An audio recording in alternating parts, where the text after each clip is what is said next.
Amy's elder sister Vicky gave her this shopping list and asked her to get some groceries. Amy took the list without even looking at it, but when she arrived at the supermarket, she realized that her sister had pranked her. Vicky has encoded the names of the products she needed. Can you help Amy figure out what she's supposed to buy?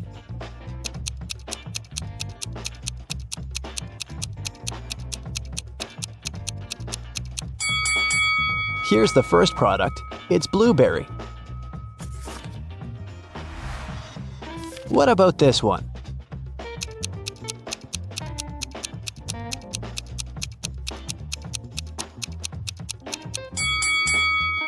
Watermelon. Can you recognize this food?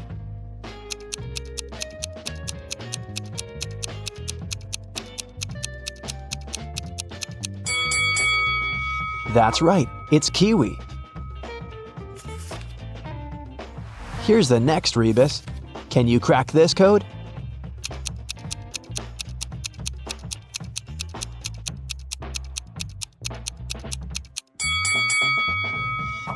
Grape.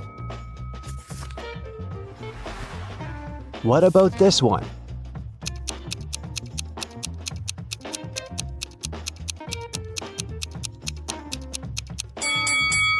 Pineapple. Great job. Next riddle. Any ideas?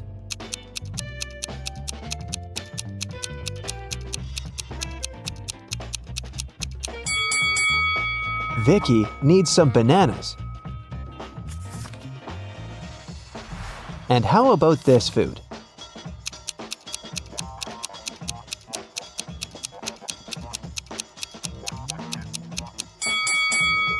That's right, Amy should buy some oranges. And here's the final product. Can you figure out what it is?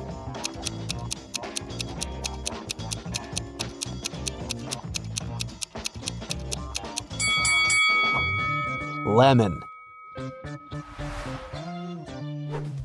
Amy took everything she needed and headed to the cashier. He said, "I'll give you a 90% discount if you manage to solve my riddle." Amy agreed. Here's the riddle. If you had 3 apples and 4 oranges in one hand, and 4 apples and 3 oranges in the other hand, what would you have? Can you help Amy crack this riddle to save some money? Try to think outside the box.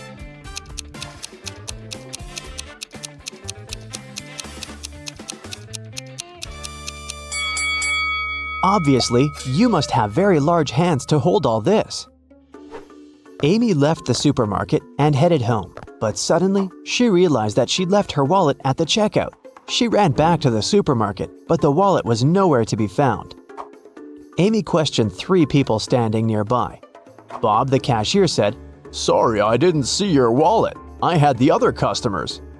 One of the customers, Kim, said, "I think I saw the cleaner take your wallet from the checkout after you'd left." And the cleaner, Nancy, said, "Who do you think I am? I need this job to support my family." Who stole the wallet?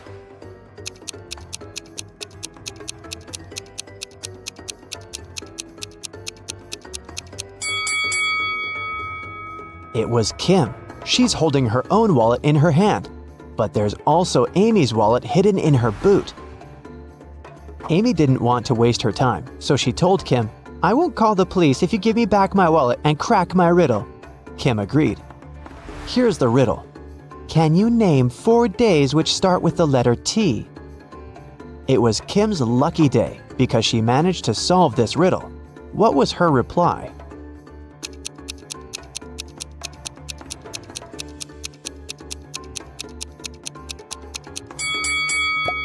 Tuesday, Thursday, today, and tomorrow.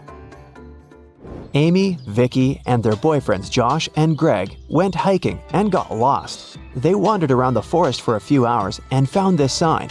There were 3 paths through the forest. The first one would take them to a toxic swamp. No one has ever returned from that swamp alive. Hungry tigers were blocking the second road, and to use the third path, the guys had to cross an ice-cold mountain river. Which way is the safest?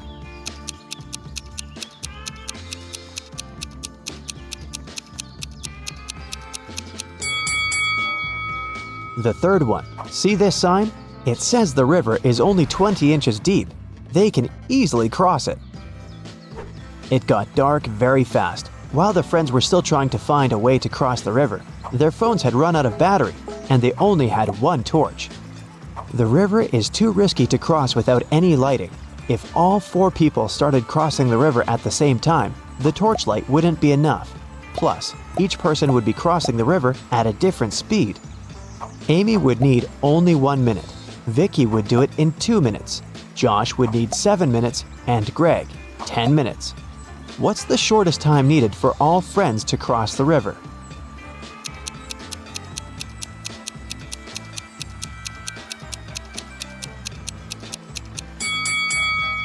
Usually, people jump to the conclusion that the fastest person should guide everyone. In this case, Amy would have to accompany Greg. It'd take 10 minutes. Then she would need 1 minute to come back. She'd guide Josh across the river. It'd take 7 minutes. Then Amy would spend 1 minute to return for Vicky and make the final 2-minute walk across the river. In this case, the entire process would take 21 minutes. But our task is to minimize the time. That's why we should find a way for the slowest people to walk together. So here's the correct order. Amy and Vicky cross the river, which takes them 2 minutes. Then Vicky comes back. That's another 2 minutes. Greg and Josh take the torch from Vicky and go across the river. It takes them 10 minutes. Then Amy comes back with the torch, takes Vicky, and they cross the river together. That's 3 minutes. In this case, the total time will be 17 minutes. After crossing the river, the guys meet a woodsman. He promises to guide them out of the forest if they solved his riddle. What do an island and the letter T have in common? After the friends answered, the woodsman explained to them how to find the bus stop and disappeared. What did they say?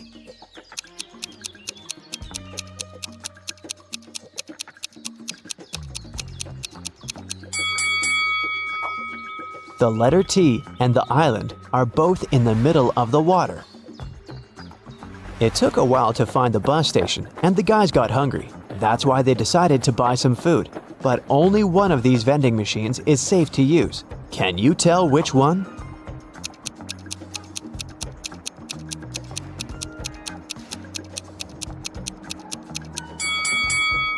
Someone scribbled "cash eater" on this vending machine, so it's probably not working. Cockroaches are crawling all over the food inside this machine. The guys should use the second vending machine. When the bus arrived, the guys realized that they didn't have enough cash to buy the tickets, but the driver was very generous. He said, "I'm gonna give you a free ride if you crack my riddle. It's very simple. Why is 6 afraid of 7? Amy solved this riddle right away. What about you?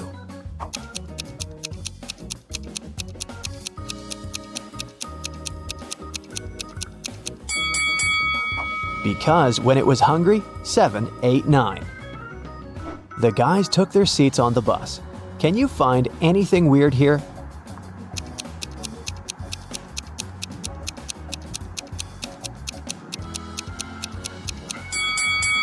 This elderly lady is transparent. She's a ghost. When Amy and Vicky returned home, they discovered that someone had robbed their house. The girls called the police. Detectives questioned 3 neighbors. Mary said, "Last week, my husband Rick and I were sunbathing in the Maldives. Rick got sunburned, and we had to go back home earlier. We've just come from the airport." Love said, "I think I saw a suspicious guy in a hoodie near your house a few hours ago." Joanna said, "My boyfriend and I celebrated our anniversary in a restaurant. We've just returned home." Who's lying?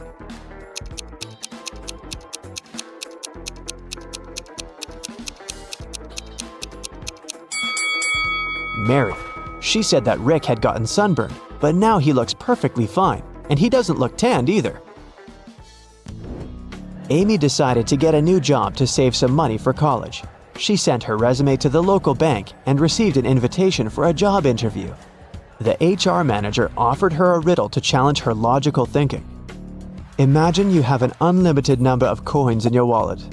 What's the minimum number of coins you'll need to make sure that each of these coins will touch exactly 3 others?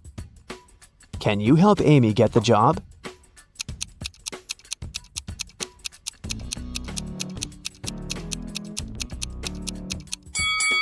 The correct answer is 4. She should place 3 coins flat on the table so that they form a triangle and their edges touch each other. And then she can put the 4th coin in the middle on top of the rest. Amy got the job in the bank. After her first day at work was over, she went home. But on her way home, she realized she'd forgotten her phone in the bank, so she went back and took her phone. Suddenly, the girl heard some weird noise coming from the bank vault. She went there and saw these 3 men inside the room. She noticed that one of them was an impostor right away. What about you? Can you spot him?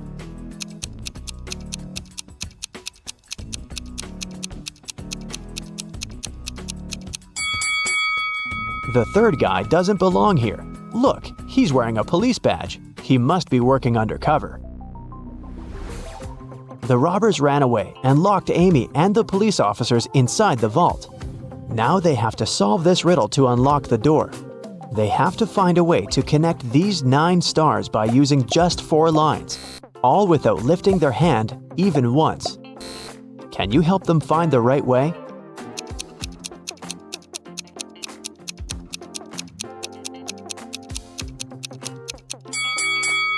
Such a task requires creativity, and this shape meets all requirements. But maybe you came up with something better.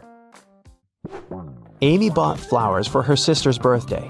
She was walking down the street holding the bouquet in her hands. Suddenly, a man in a mask ran up to her, grabbed the flowers, and ran to the nearest restaurant. Amy started crying. A patrol car stopped next to her.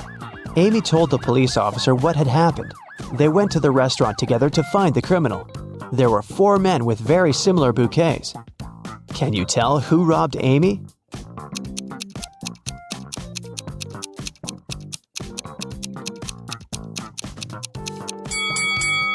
This guy. Amy's bouquet was tied with purple ribbon. Vicky organized a birthday party. To avoid uninvited guests, she asked the security guard to set a special password, but her boyfriend Harry, who was most definitely not invited, developed a plan that could help him enter the party. He hid near the door and started to listen attentively. When the first guest arrived, the guard said 12. The guest answered with 6. Then the second guest arrived, and the guard said 6. The guest replied with 3. Harry thought he'd heard enough and walked up to the guard. The man said 8, and Harry replied with 4. After hearing this answer, the guard asked Harry to leave. Why?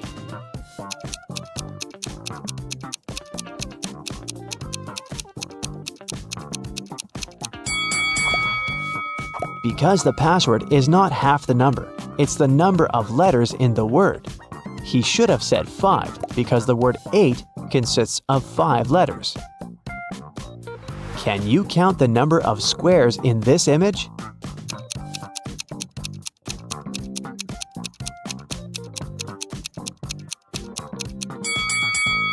The correct answer is 40.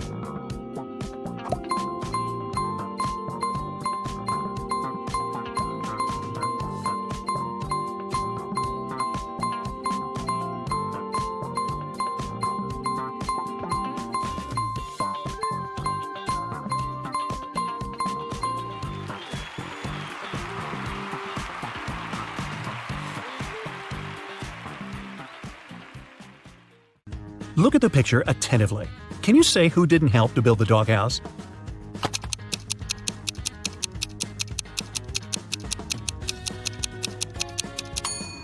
Yep, it's the man on the right. He's holding a brick, but the doghouse is made of wood. Sarah was a popular guitar player in a rock band. On Friday, the band was going to have a big gig. Sarah's bandmates were waiting for her, but the girl was very late. Eventually, she did show up, but it wasn't Sarah. It was her twin sister, Alice. She was envious of Sarah, so she locked her sister in a room, took her clothes and the guitar, and pretended to be a band member. But as soon as the musicians saw fake Sarah, they immediately knew she wasn't their bandmate. How did they understand?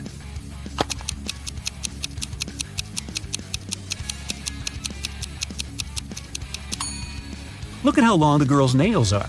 But you need to have short nails to play the guitar. A man came to a fruit market to sell watermelons. After he sold half of them and half of a watermelon, he saw he had one watermelon left. How many watermelons did he bring to the market?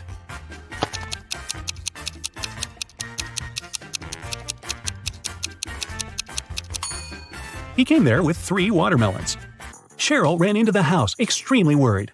"I set off as soon as I heard the news," she told the police officer. "I was at my parents' house in another town. I left a week ago and was supposed to stay there for at least 10 more days. What's happened to my husband?" "Somebody hit Mr. Brown on the head. He was taken to a hospital, but he's going to be okay. I've been questioning the suspects." Mr. Brown's secretary said, "He sent me to his business partner earlier in the morning. Some important documents needed signatures." The cook said, "I haven't left the kitchen today. Mr. Brown wanted me to prepare a meal for the whole family." The housekeeper said, "I didn't hear anything. I was doing some household chores all day long. After that, I was so tired, I decided to take a nap." The detective realized who the culprit was in no time. Who was it?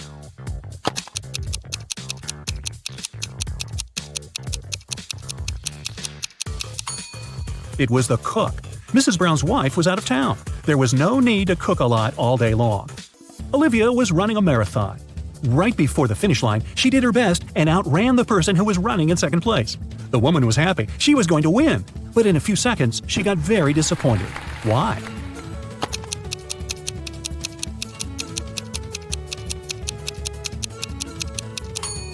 Olivia was in second place. She was faster than the person in the second place, but not the first. Look at this image attentively. Can you guess which person is a ghost?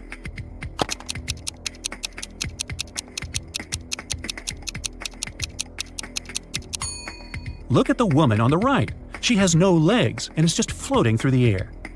Amanda loved dogs very much. One day, she was walking in the park and saw a lovely corgi. The dog was friendly, and Amanda even petted the animal. Soon, the pooch's owner appeared, and the girl asked him how old the dog was. "Well, in 2 years, Luna will be twice as old as she was 5 years ago." Amanda nodded and continued her walk. And did you understand how old the dog was?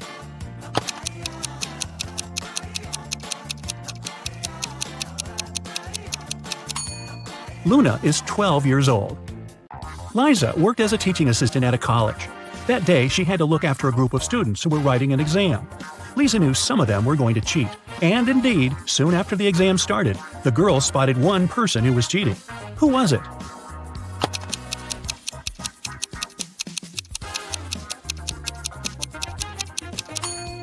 It's the guy in the back of the classroom. He's got the answers written on his arm. Jacob wakes up locked in a basement. He has no idea how it happened or who is behind this. Near his bed, he finds a note. 2 + 2 = fish.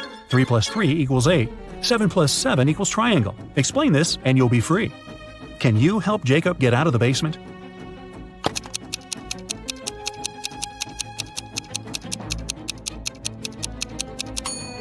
Stack the first number and the second one that is flipped backwards, and you'll get a fish, number 8, and a triangle. 2 guards were looking in different directions. One had to make sure there was no danger coming from the west. The other was turned toward the east. At one point, one of the guards asked the other, "Why are you smiling?" But how could he know his companion was smiling?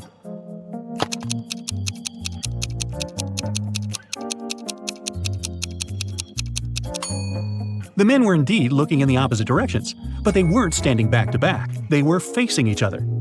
Brian was walking down the stairs when his foot slipped and he tumbled. When the guy came to his senses, he discovered he was mostly unharmed, but he couldn't remember anything. Suddenly, 2 women entered the house. They looked exactly the same. When they found out what had happened, each of them started to claim Brian was her husband. Can you help the guy understand which one is his real wife?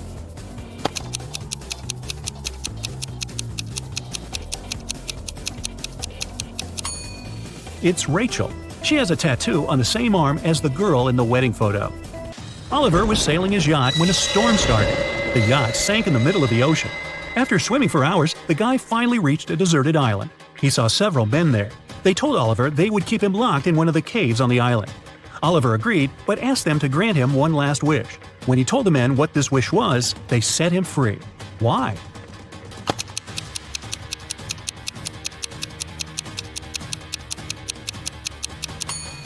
He said, "I want the smartest of you to lock me there. Oh, by the way, you get extra points if you caught my error in the description. An island with several men on it is not deserted." One of Kenneth's professors at university had an unconventional way of grading his students. On Wednesday, Kenneth and his friends had to write a test, but their professor gave each of them a picture. You need to figure out how many people there are in this image. Those of you who will come up with the correct answer won't need to write the test. Can you help Kenneth figure out the right number of people?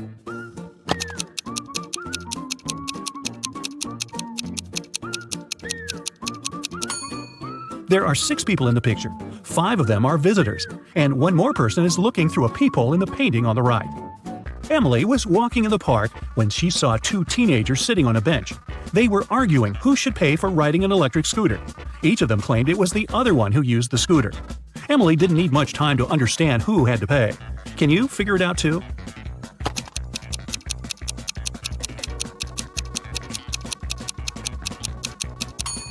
Look at the footprints. The girl was the one to ride the electric scooter. Dennis is taking part in a competition. If his last answer is correct, he'll get a prize, an expensive watch. But first, he needs to figure out which of these 2 watches is real and which is just a toy.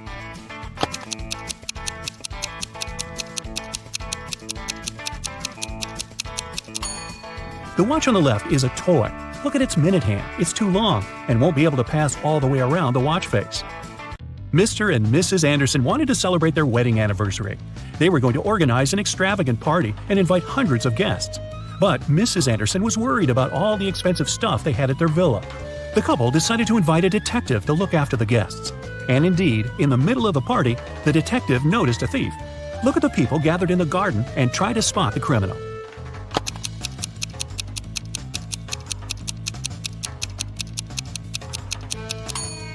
It's the guy on the left. He's trying to steal a woman's bracelet. Look at the picture attentively. What is the missing number?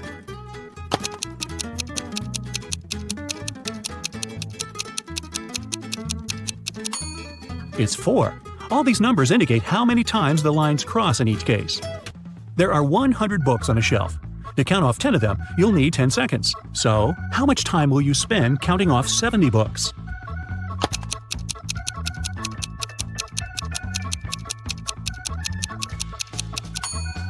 Just 30 seconds. You need this time to count off 30 books, and the rest will make 70. One morning, Donna came to the office and found a box of chocolates on her desk.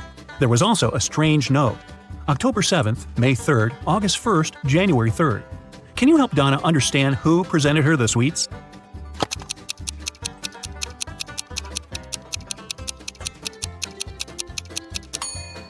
Her secret admirer is Ryan. Those are not dates. The number actually means the needed letter in the name of the month. Mark was going to an important business meeting. He was running a bit late. That's why he was driving fast.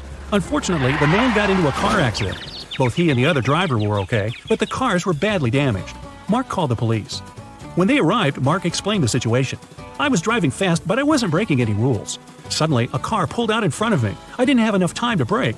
The other driver exclaimed, "This whole accident is your fault. I was driving slowly, talking to my wife about our weekend plans, and then you appeared out of nowhere." The police officers immediately understood who was responsible for the accident. Do you know it?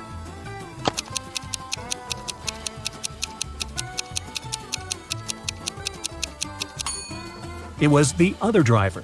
He was alone in his car. It means he was talking to his wife on the phone, which is illegal. Detective Mitchell was following a bank robber. But after the criminal turned the corner, he seemed to vanish into thin air. After wandering around for a while, the detective came across a small park with a lake. Right on the shore, there were several marble statues. The man was about to pass by when something drew his attention. He realized where the criminal was. Can you figure it out?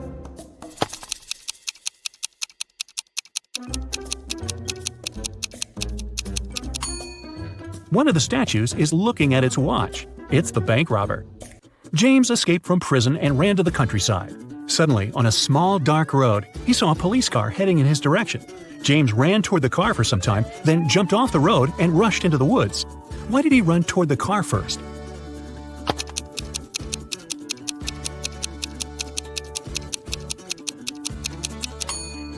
James was in the middle of a bridge when he saw the car. He had to run toward the vehicle to get off of the bridge. Someone stole a rare diamond from Mr. Lauren's house. The police suspect Jack, a notorious burglar. A detective immediately goes to his house, but when Jack finds out the man doesn't have a search warrant, he doesn't let him in. In an hour, the police arrive again, this time with the warrant. They search the entire house but find nothing. They're ready to leave when one of the police officers exclaims, "I know where the diamond is! And have you figured it out too?"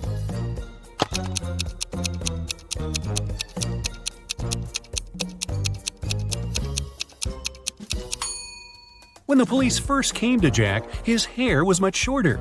He must be wearing a wig, and the diamond is hidden underneath. On Tuesday afternoon, a man came to the police station. He claimed his car had been stolen. Detective Brown asked the man to show him the place where it had happened. They went to a movie theater. The man said that the day before, he and his wife had come to watch a movie. They left the car in the parking lot, but when the movie was over, the car was gone. After looking around for a couple of minutes, the detective understood who the criminal was. And have you figured it out?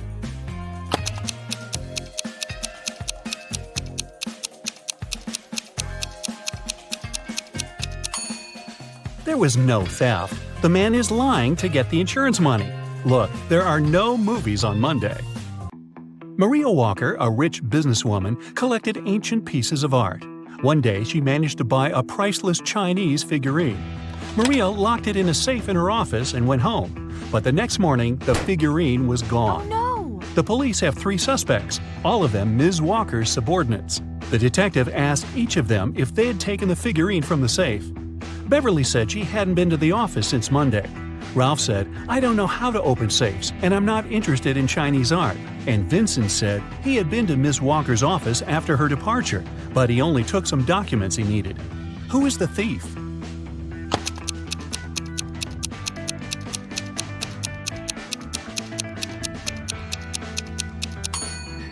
It's Ralph. Otherwise, how would he know the figurine was Chinese?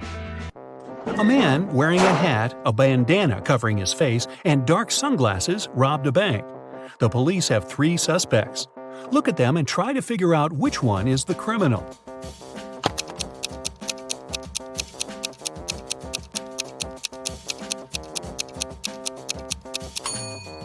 Usually, people tie bandanas under their ears, but in this case, the bandana covers the ears, probably hiding something that distinguishes the man from other people.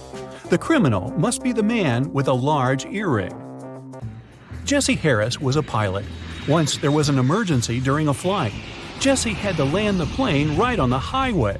Luckily, he was a skilled professional and no one was hurt. But Jesse himself hit his head and lost his memory. When he climbed out of the plane, 2 women ran toward him. Both of them claimed he was her husband. Can you figure out who's telling the truth?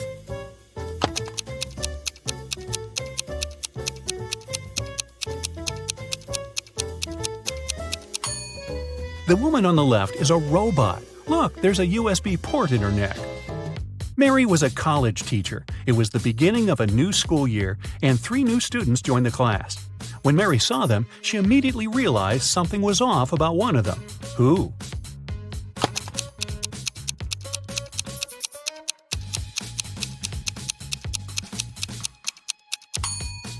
It's the guy in the middle. He doesn't have a shadow. Logan worked as a security officer on a small cruise ship. One day, during a severe storm, he found Mr. Lewis lying on the deck. When the man came to his senses, he said someone had hit him on the head and taken his wallet. Logan had 3 suspects. He visited them in their cabins. Linda told him she was feeling queasy because of seasickness. She couldn't even get up from her bed.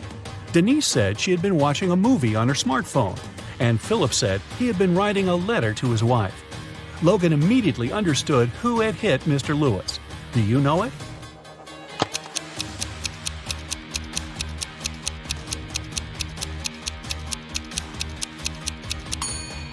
It was Philip.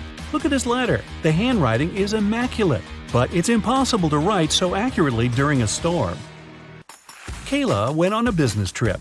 She didn't have time to tell her boyfriend about her plans, so she left him a note with clues. In it, the woman wrote, "I'm in the city that is 3 of 7 chicken, 2 of 3 cat, and 1 of 2 goat. I'll be here for a week. Come visit me." Do you know where Kayla's boyfriend should go?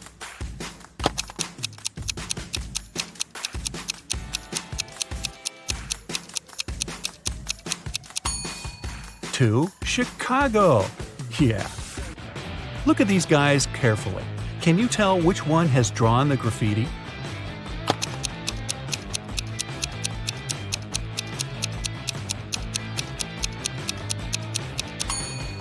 It's the guy on the left. He has some spray paint on his hoodie. Alan was driving along a small country road when he saw that someone had crashed their car into a tree. A moment later, he spotted a man running toward him. "Help me, please! I was moving rather slowly when a truck suddenly cut me off. I lost control of my car and crashed into a tree." Alan gave the man a lift to the police station in the nearest town. They found the truck driver surprisingly fast. He was right near the doors of the police station. But the man denied cutting the smaller car off. He claimed he was going to the police to report the accident. Suddenly, Alan realized who was lying. Have you figured it out?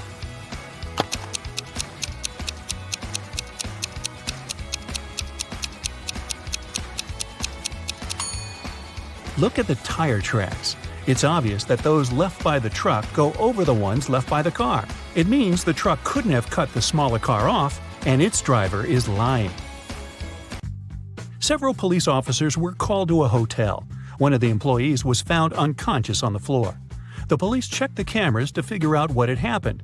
They didn't see the criminal, but now they had 3 suspects, all of them hotel guests. Sarah said, "I heard some noise, but I stayed in my room because I was scared." James told the police he had been outside. He was trying to catch a taxi to go sightseeing. And Damien said he had been sleeping at home at the time of the accident. Who is lying?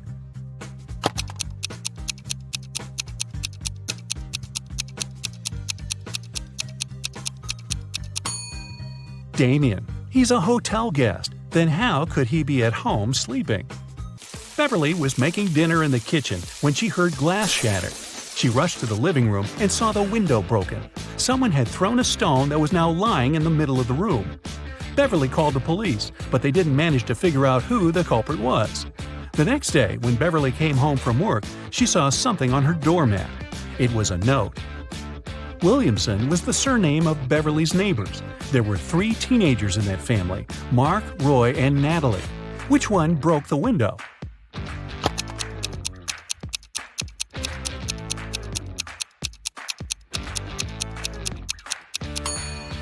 It was Mark. The note says, Williamson. Bruce owned a large store that sold expensive designer items. Recently, there have been several thefts there. The man asked his friend Gabriel, who was a police detective, to check what was going on. Gabriel spent 2 hours in the store. When he left it, he knew who the thief was and who was guilty of these crimes.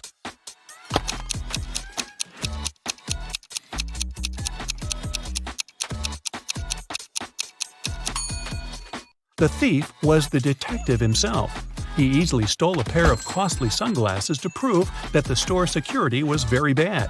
That's the reason for so many thefts. One of these young women has a dog. Can you tell which one?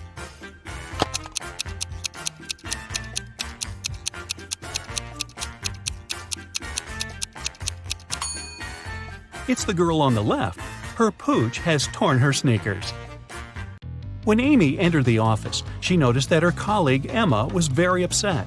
It was just the beginning of the workday, but someone had already stolen her purse.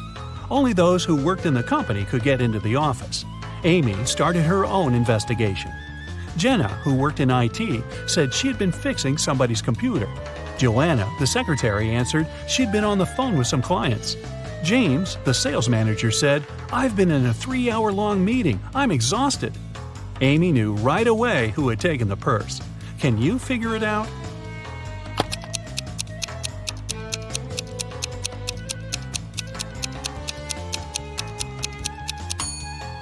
It's James. The working day has just started.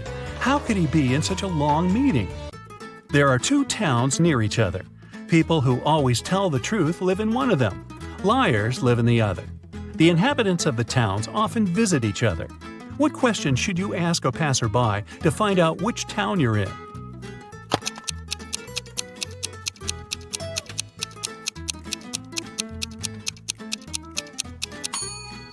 Ask them, "Are you a guest here?" If they answer yes, you're in the town of liars. If they say no, you're in the town where honest people live. When it's raining, the cat is either in the room or in the basement. When the cat is in the room, the mouse is in the burrow and the cheese is in the fridge. If the cheese is on the table and the cat is in the basement, the mouse is in the room. Right now, it's raining and the cheese is on the table. Where are the cat and the mouse?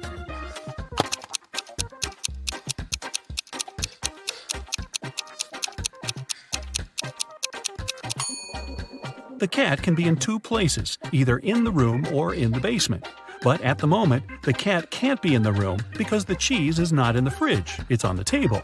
It means the cat is in the basement. And since the cheese is on the table and the cat is in the basement, the mouse must be in the room. Dora was on her way to work. When she was passing by a dark alley, she heard a loud scream. The woman came a bit closer to check it out. Someone was shouting, "Help! Help me!" But as soon as Dora saw the alley, she immediately called the police and ran away. Why?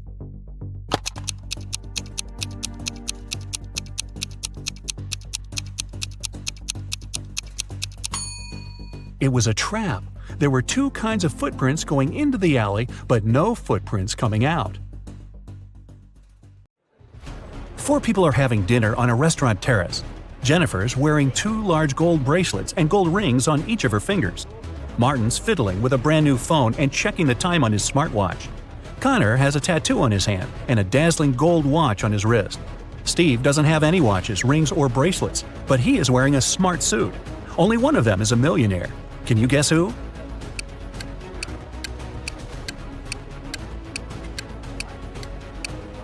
It's Steve.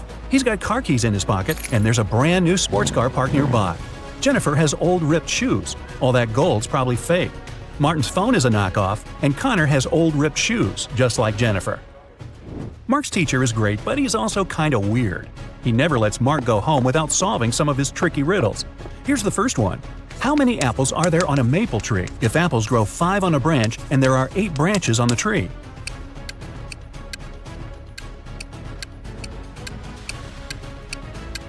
Okay, this one's easy. Apples don't grow on maple trees.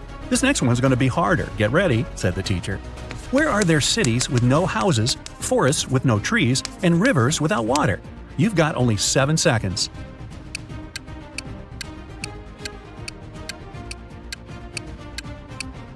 Yeah, this one's easy too. On a map.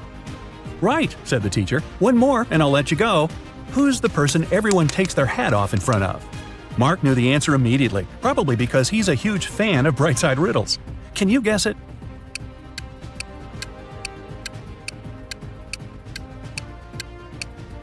It's a hairdresser, of course. Unless you want a really weird haircut, I guess. Poor Fanny lived with her stepmother and 3 wicked stepsisters. Her dream was to go to her favorite influencer's New Year's party, but her stepmother, Ruth, was pretty mean. She said Fanny could go only if she did everything Ruth asked. Ruth asked Fanny to bring her some water, but only gave her a colander to carry it in. How's Fanny going to do it?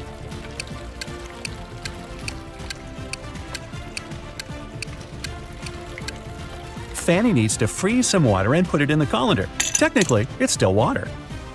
Time to choose the perfect dress. Fanny has 3 dresses, a blue one, a red one, and a green one. Which dress should Fanny wear? Find the best one in 10 seconds.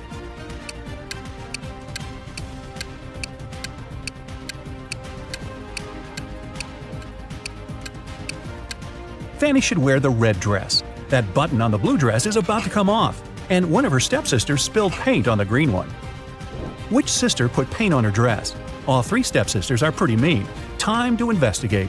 Fanny snuck into their bedroom. 3 beds for 3 sisters. Bella, the oldest one, Stella, the middle sister, and Ella, the youngest one. Fanny only has a few seconds. Help her out. Can you figure out who ruined her dress?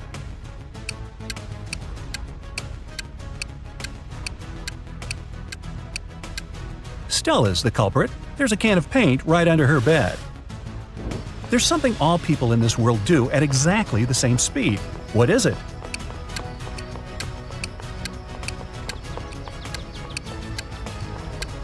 Aha, they get older. It flies without wings and cries without eyes. What is it?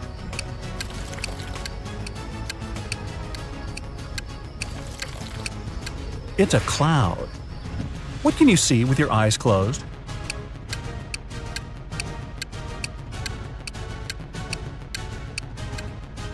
A dream. Okay, enough with the easy short riddles. Let's go back to some harder ones. Jack and Jill set up a challenge. Whoever answers yes to every question wins. Jill was sneaky. She realized that there was one question nobody could say yes to. What question is that?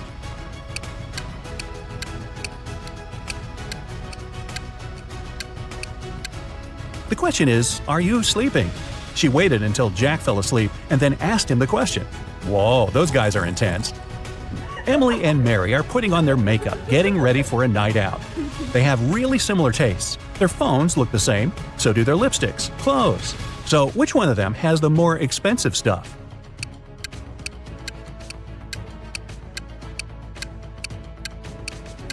It's Mary. Take a closer look at Emily. Her dress kind of gives it away, since it's obviously a knockoff. When Mike was 25 years old, he tied a ribbon on a cherry tree in his grandfather's garden. 10 years later, he returned to see how much higher the ribbon was. If the tree grew by an inch each year, how much higher would the ribbon be?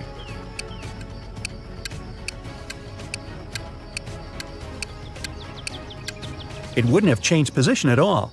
Trees grow from the top up. The trunk just gets wider.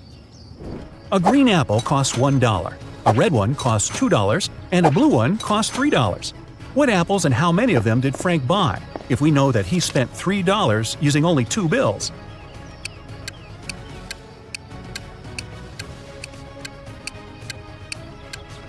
Frank bought a green and a red one. He paid $1 bill for the green one and a $2 bill for the red one. Yeah, he could have grabbed the blue one and given the same 2 bills, but blue apples don't exist. Gotcha. 2 houses are on fire. One of them belongs to Jack. He's an accountant. The other one is a luxurious mansion that belongs to James, a pro basketball player. Which fire should the police put out first?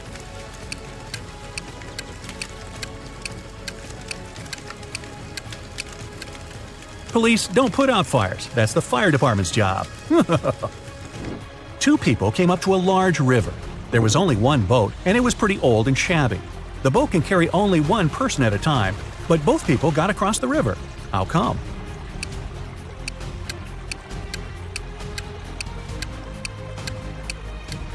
One of the people was already on the other side of the river. Only one person needed a boat. 3 friends fell asleep under a tree in the countryside. While they were resting, someone passed by and painted mustaches on their faces. When the friends woke up, they started to laugh. But then, all of a sudden, they stopped. Why?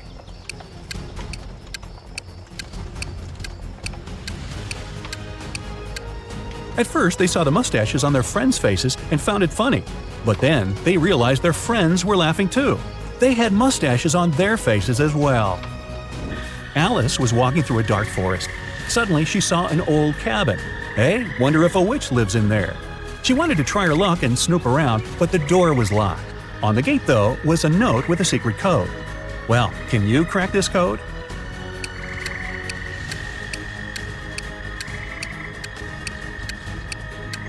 The answer is magic. 3 stars before karma means you need to get rid of the first 3 letters. 2 stars after gift mean you need to get rid of the last 2 letters. For coat, you need to get rid of the last 3 letters. Aunt Tilda is a huge fan of cats. She lives in a 1-story house full of cat garden statues, a cat rug, cat wallpaper, cat cushions, and about 100 cat fridge magnets. Oh, and the 25 cats that live with her. What color cat is in the painting upstairs?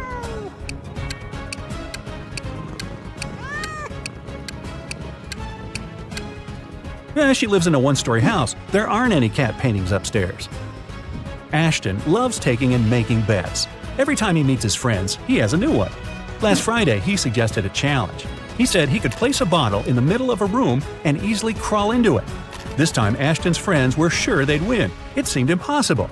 Still, Ashton won the bet again. How did he do it?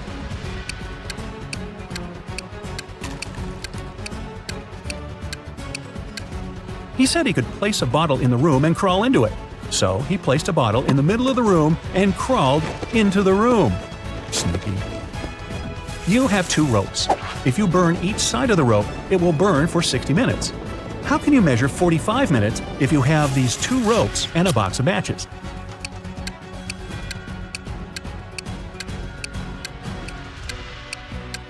You need to burn one of the ropes from both sides. At the same time, you set fire on the second rope too, but from one side only. When the first rope burns down, the second rope will still have 30 minutes to go. Now, you need to set on fire the second end of the rope. It'll burn 2 times faster, and you'll burn both ropes in 45 minutes. You're in a photo gallery. After looking at the wall, you realize that one of the pictures doesn't belong. You see a raccoon, a llama, a football, and a balloon. Can you tell which is the odd one out? You have 7 seconds to guess.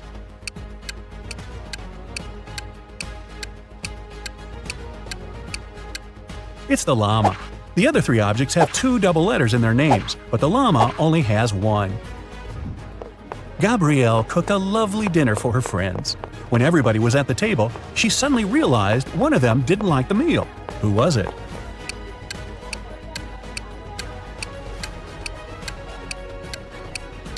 It was Mike. He secretly shared it with Gabrielle's dog. 3 plus 3 equals 8. Move just 2 matches to make this equation correct. You've only got 10 seconds.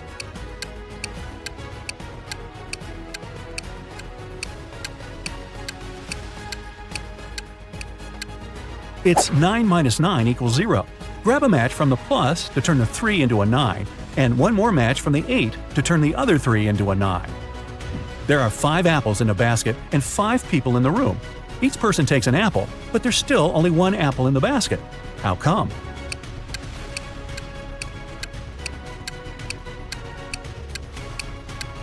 The last person took both an apple and the basket. So there. Sheila participates in a beauty pageant. The next catwalk will take place in 30 minutes. Sheila leaves her stuff in the dressing room and goes outside to talk on the phone. After that, she returns and sees that someone has torn her costume. Sheila gets furious and questions her rivals. Millie says, "I was getting my makeup done, so I sat in my chair motionless, and I couldn't look around."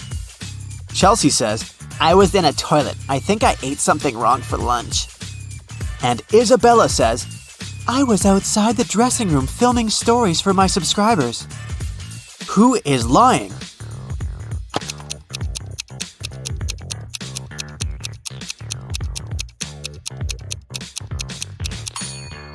Millie. She said she got her makeup done, but why did she ruin it by putting on a face mask? Sheila goes to the storage room to find a new dress. Suddenly, the door slams shut behind her. Oh no! She needs to enter an 8-letter password to open the door. Sheila needs to be on the stage in 5 minutes. Can you help her crack the code?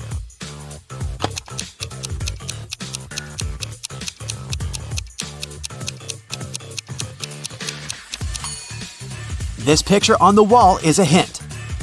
Sheila needs to enter paradise. Sheila opens the door and meets face-to-face with creepy rats. She runs away and gets lost in the basement.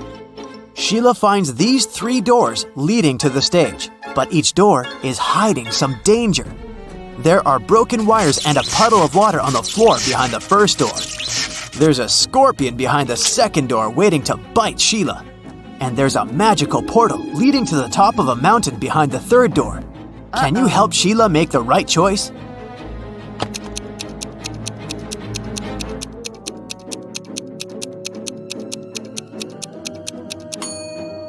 She should choose the first door. There's enough space. Sheila can crawl underneath the wires.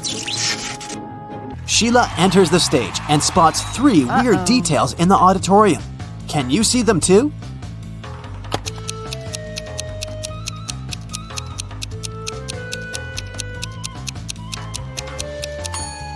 Take a closer look at this lady. She's holding a book upside down. This musician is playing the violin without any strings. Also, there's a panda among the viewers. Sheila becomes a beauty queen. She gets a diamond tiara and a paycheck. She goes backstage, but suddenly, all lights in the building go out for a few seconds. When the lights turn on again, Sheila sees that someone has stolen her tiara. She questions 3 rivals. Zoe says, "I don't want your cheap tiara. My dad is a billionaire." Jasmine says, "Someone pushed me in the dark and scratched my dress." Rachel says, "You must have dropped it on the floor. Look better." Who stole the tiara?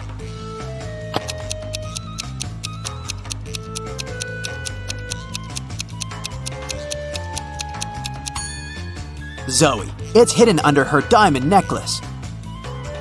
The next day, Sheila wakes up in a creepy castle. A wicked witch turned her into a monkey. To break the black magic, Sheila needs to use a spell. But the spell book is locked in a box.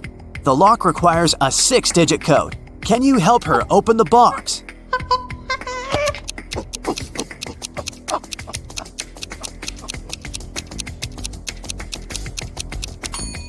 There are exactly 6 candles on the shelf above the box. It's a hint. Each candle has a particular number of dots, so the code is 24361. There are 4 big houses in Sheila's neighborhood. All 4 are standing in one row, and they have different colors: red, green, white, and blue. Mrs. Jones's house is somewhere to the left of the green house. The 3rd house in the row is white. Mrs. Snake owns a red house, and Mrs. Crystal doesn't live at either end of the row, but she lives somewhere to the right of the blue house. Meanwhile, Mrs. Dillon lives in the 4th house, and the 1st house isn't red. Can you decide who lives where and what the color of each person's house is?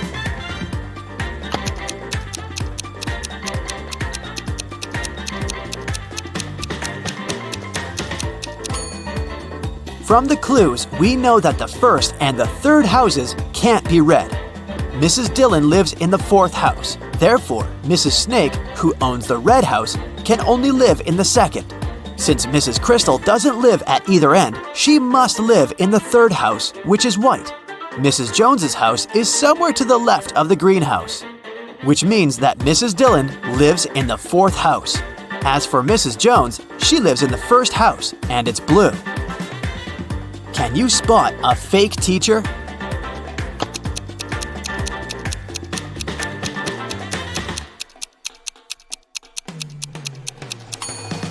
The guy on the left isn't a real teacher, he's an actor. Take a closer look. There's a rec camera icon at the top of the screen. 2 friends want to cross a river. The only way to get to the other side is by boat. But this boat can only take 1 person at a time. The boat cannot return on its own, and there are no ropes or any other similar tricks. Yet both guys managed to cross the river using the boat. How is that possible?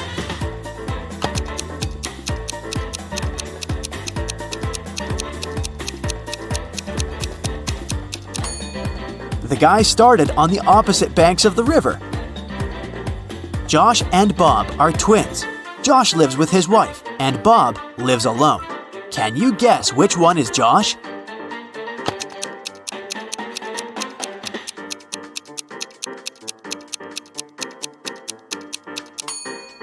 It's the first guy. He has a pair of toothbrushes in his bathroom, while Bob only has one. A time traveler is attending this party. Can you spot this person?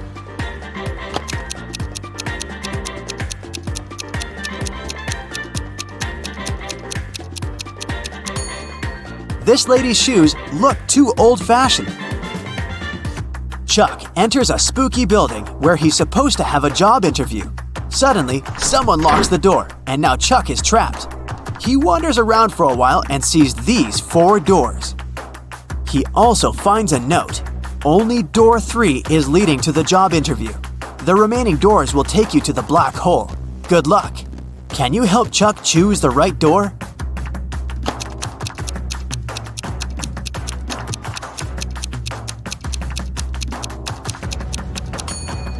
No need for luck, Chuck. The symbols on the door are actually numbers. So, Chuck should enter this door. I talk to you, you talk to me. Every day, you hold me. Yet, I can't smell you. What am I?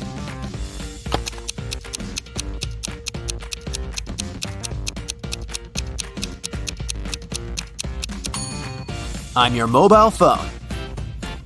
A gentleman and a lady are talking. The person with black hair says, "I'm a gentleman." The person with blonde hair says, "I'm a lady." At least one of them lied. Can you guess the hair color of each person?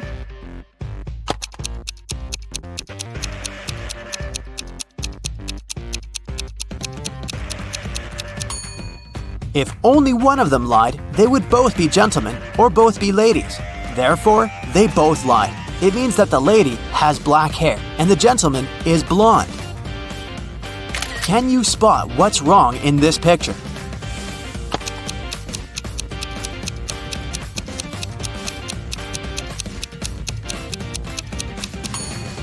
There's no milk in the jug.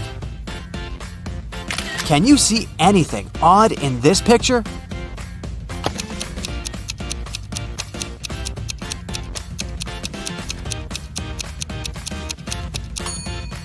The image in the mirror is not reflected. Can you spot a vampire?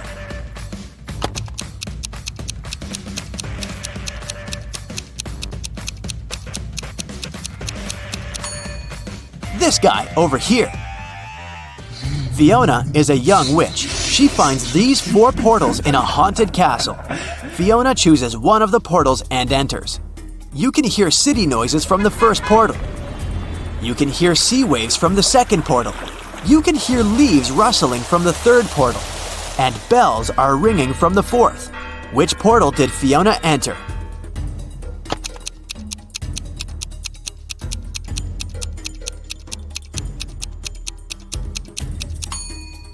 Fiona's dirty footprints on the floor are leading to the third portal.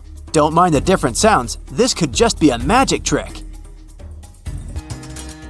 Billy finds himself on the roof of a skyscraper that is about to crumble. The only way out is to use one of these 4 elevators. There's a werewolf hiding behind the first elevator. If Billy chooses the second elevator, he'll fall hundreds of feet. Super venomous snakes are crawling all over the third elevator. And mutated scorpions are waiting for Billy inside the fourth elevator. Just one bite will make him fall asleep forever. Which way should Billy choose?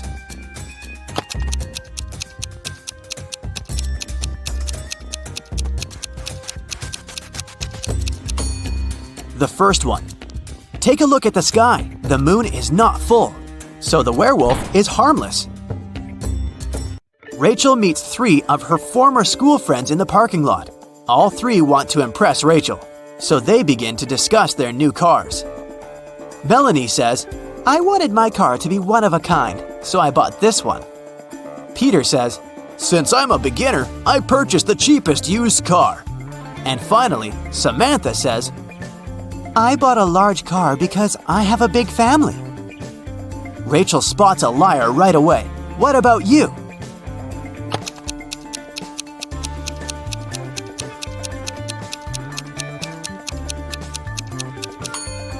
It's Samantha. Her car key doesn't match the logo on the car. Bobby and Martha have been together for a while. Tonight, Bobby arrived at her apartment with a diamond ring, hoping to propose to her. But as soon as he entered the place, he realized something was wrong. The living room was a mess, and Martha was absent. Do you see any clues that Bobby can use to find his girlfriend?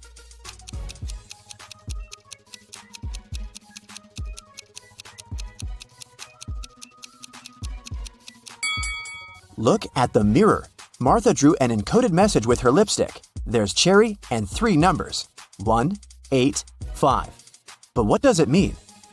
The numbers correspond with 3 months: January, August, and May.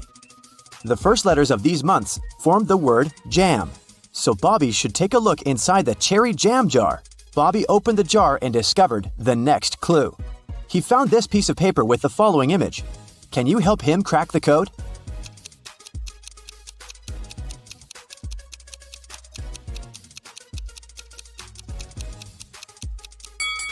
Each bug has a unique number of legs. The first is 5, the second is 3, the third is 8, and so on. The result is a 10-digit phone number that Bobby should call. Bobby made a call, but someone hung up. Instead, they sent him this emoji message. Can you guess what this rebus means?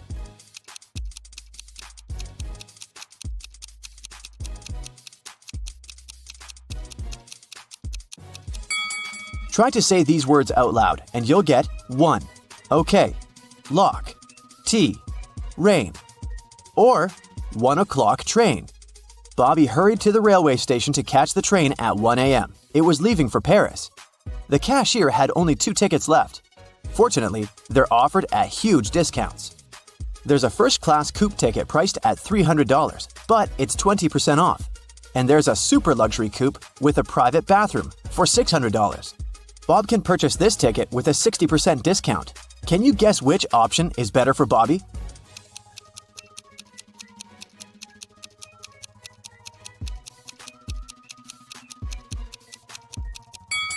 With the discount, both tickets have a similar price, $240. So, Bobby should probably buy the luxury coupe and enjoy his private bathroom. Bobby got on the train and dozed off for a while. When he woke up, he noticed someone had put a note in his hands. Bobby ran to the next railway car and saw 3 passengers there. He spotted the impostor right away. What about you?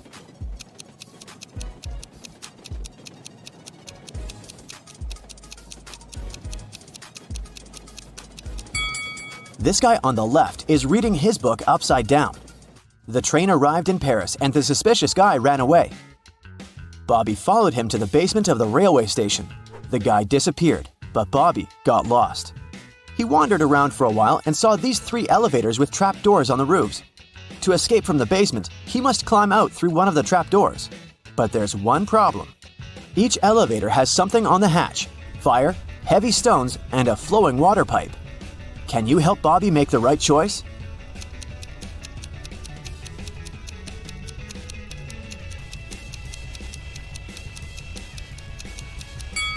He should choose the 3rd elevator, open the hatch, and wait until the water is collected.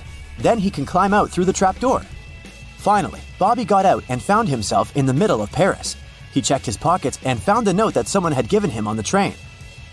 It said, "What can run but never walks, has a mouth but never talks, has a head but never weeps, has a bed but never sleeps." Can you help him crack the next clue?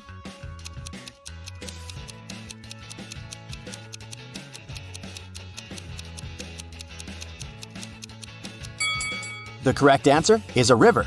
Therefore, Bobby should walk towards the river. At the embankment, a mime clown approached Bobby and said, "Let's play a game. I'll give you the next clue if you crack my riddle. Pierre shaves every day, but still, he has a long beard. How is that possible?" Have you guessed?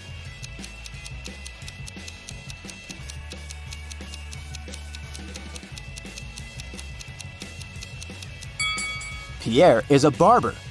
The mime handed Bobby car keys and pointed to this parking lot with 3 identical cars. Can you help Bobby decide which car belongs to the key?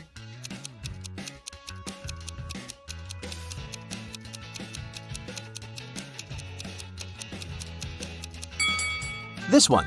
Don't try to look for clues in the key. Bobby's name is written on the left side of the car window. Bobby got into the car but didn't know where to go. Can you find any clues inside the car?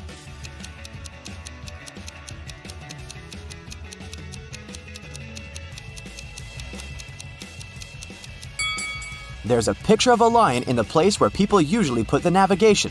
Therefore, Bobby should go to Lyon. Bobby hit the road. After a while, he noticed 3 hitchhikers at the gas station. Since he's driving a 2-seater car, Bobby can pick only one person. Can you advise whom he should choose?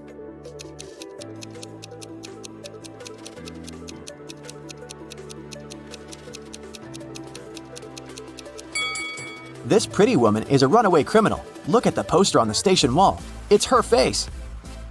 And this harmless-looking old lady is a werewolf. Look at her toes. She has already begun to transform because it's a full moon.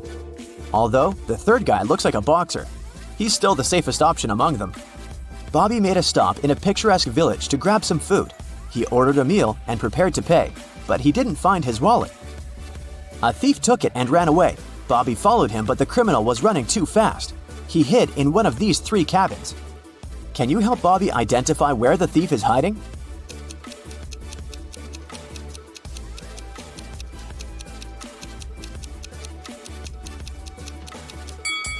There are no traces around the first house. No one walked around it for a while. As for the 3rd house, there are too many people inside it. The thief had very fashionable but very dirty shoes. Remember the footprints he left on the floor in the cafe? The same tracks lead to the 2nd house. Bobby entered the house and met the thief in the kitchen. The thief said, "If you crack my riddle, I'll give you back your wallet. So, listen carefully. I have 19 plastic mugs, out of which all but 7 were lost. How many mugs do I have now? Can you help Bobby out?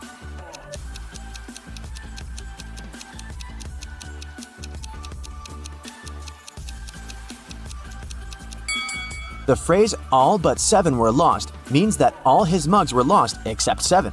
Therefore, the correct answer is 7. Bobby received his wallet back. He found this clue inside it and hit the road immediately. Can you guess, where did he go?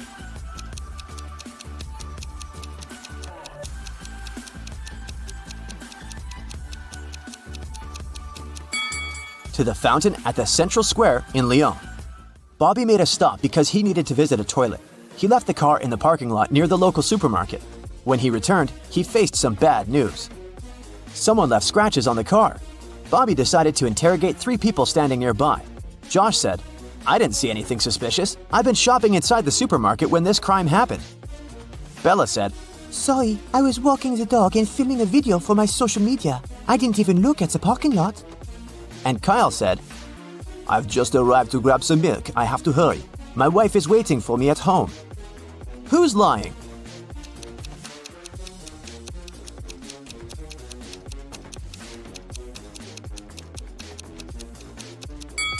Josh, take a look at his bag. He has greenery sticking out of it. You can find the same greenery at the crime scene.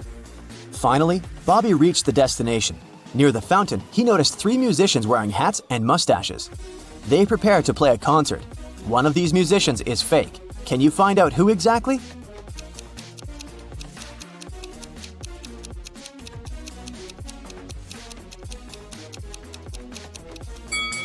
The second musician isn't real. There are no strings on his guitar. Bobby approached the fake musician. It turned out to be his girlfriend Martha in disguise. She offered him 3 boxes to choose from. One of the boxes has a ring. There's a statement on each box, but only one of them is true. Can you help Bobby find the ring?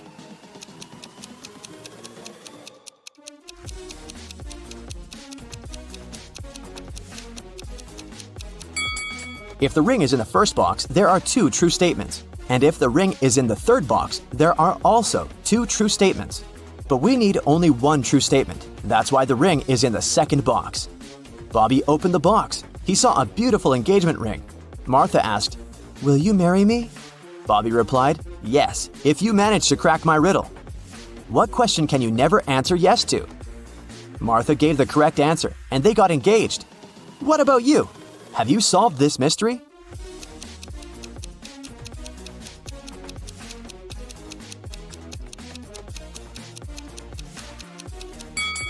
There are several possible answers. Here's one of them. Is everything you say a lie? A shrill ringing of your phone jolts you awake. Your friend, the best detective in the city, is on the line. I don't have time to explain. I'm leaving the city in 20 minutes. You'll have to replace me for the next week or 2. Don't try to contact me. As he hangs up, you're left sitting on your bed, the phone in your hand, staring into the darkness of your room. You have to deal with your first case already in the morning. An anxious man rushes into your friend's office. I work as a cashier in a clothing store. Last night, I was the one to lock it up. As I was counting the money, the room suddenly went dark. There was some problem with the light bulb. I climbed the table and grabbed it, but by doing it, I burned my hand, jerked it back, fell to the floor, and lost consciousness. When I came to my senses, the money was gone. You examine the room attentively and realize the man is lying. What makes you think so?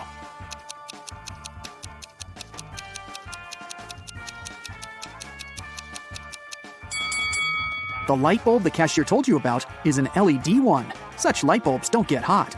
Your first real case makes you hungry. You go to the nearest restaurant to get something to eat, but as soon as you enter, you hear loud, angry voices. A waitress and a visitor are arguing. You also ordered chicken wings, and you have to pay for this dish. It's the waitress. The visitor looks tired and sleepy. But I didn't. I haven't been here longer than an hour. Yes, I did doze off, but it doesn't mean I don't remember my order. You can't help but step in. You know very well that this man couldn't have ordered chicken wings, you say. How did you figure it out?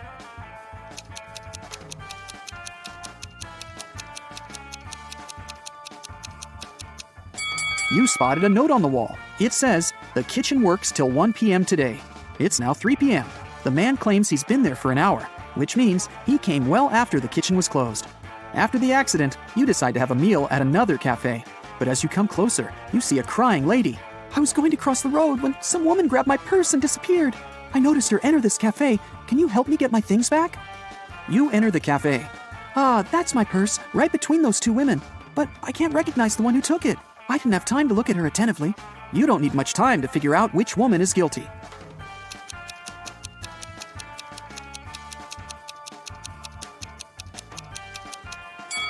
It's the one on the left. The woman on the right has her left arm in a cast. If she had taken the purse, she'd have put it on the right side of herself. After such an eventful day, you're exhausted. You fall asleep as soon as your head touches the pillow. But you get woken up just a few hours later. Another day, another case. Oh, you're finally here. A man tied to a chair looks happy. Someone broke into my house this night, tied me, and stole all our valuables. Our mailman came early in the morning to deliver newspapers. He must have heard me shouting for help and called the police. Luckily, all our stuff was insured. But I hope to deal with this problem before my wife finds out about this. You arrest the man for attempting insurance fraud. Why?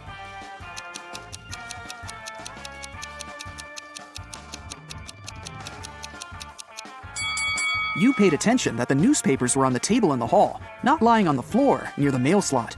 Someone must have put them there. It could only be the house owner or his wife, who was an accomplice. After the police arrive, you leave the man's house and immediately receive a new call.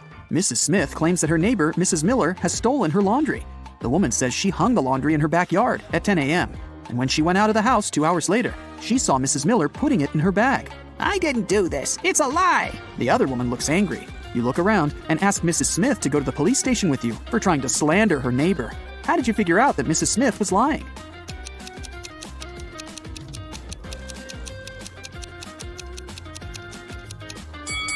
It's freezing outside, and there's snow on the roofs. In 2 hours, damp laundry would be so frozen, it'd be impossible to fold it and put it in a bag.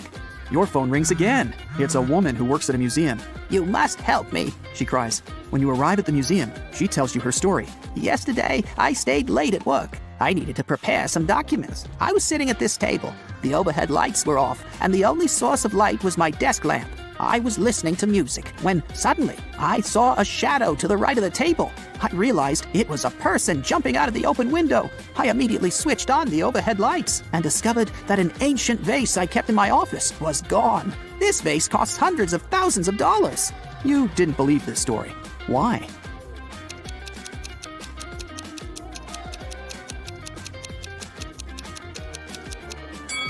If the only source of light had been a desk lamp standing in front of the woman, she wouldn't have noticed the shadow to the right of the table. It turns out that before leaving, your detective friend gave your contacts to all his acquaintances, and now one of them needs your help. You arrive at his jewelry store. A client came there several hours ago, planning to buy an expensive diamond ring for his wife, but someone stole his wallet right in the store. The manager, he was the one to call you, asked all the visitors who were inside at that time to stay until your arrival. You look at all these people attentively. Soon you know who took the wallet.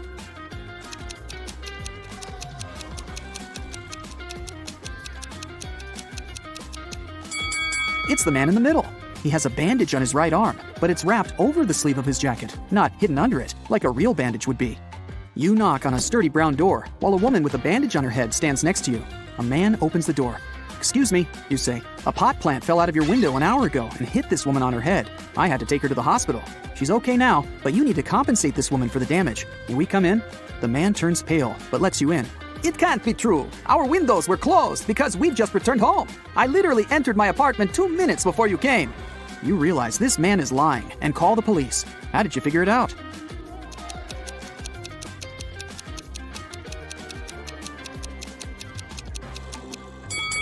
You spotted a pan with boiling water in the kitchen. If the man had indeed come home just a few minutes ago, the water wouldn't have had enough time to start boiling. Now, it's your friend who needs help. She owns a grocery store. A gust of wind blew a $100 bill out of her hands, and the money seems to have vanished into thin air. Your friend thinks it was one of the customers who took the bill, but no one wants to admit stealing the money. You ask all visitors to go to your friend's office when a woman speaks up.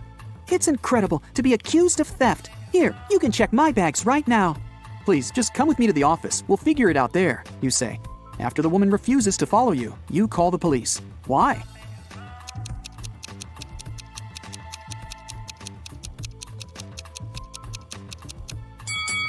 The woman is standing on the $100 bill. If she follows you, everyone will see the money.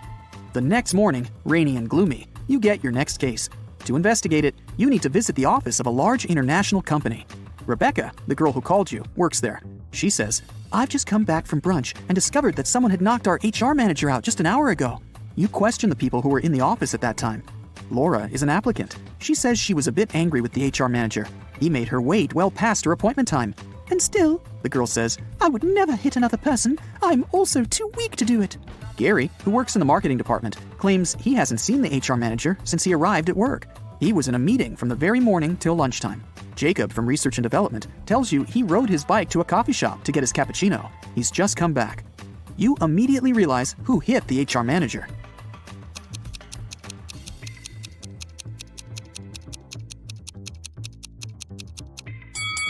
It was Jacob. Both his bike and his clothes are dry and clean. How is that possible if it's raining outside? You leave Rebecca's office and hear your phone beeping. You see a text with an address you don't know. You drive there. A man meets you at the door of a large building. He's shaking. When you enter a large dark hall, you see 2 containers filled with transparent liquid. 2 women are floating inside. They look identical.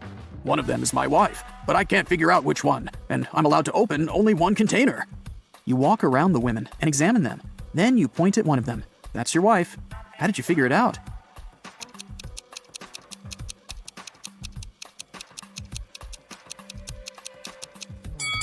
The man's name is Mark. It's written on his biker jacket. His wife is the woman with the letter M tattooed on her arm. Your phone beeps again. You look at it and see a message. It's from your detective friend. There's just one word on the screen. Help! But that's already another story. Dennis is a talented architect. He's designed a unique skyscraper, and right now, the construction works are starting. His boss asked Dennis to show around a group of specialists from a competitor company. The only condition was that they weren't allowed to take any photos. Dennis did as he was told, but when the group was going to leave, he asked security to detain one man. The architect claimed he had been taking photos during the tour around the site. How did he understand it?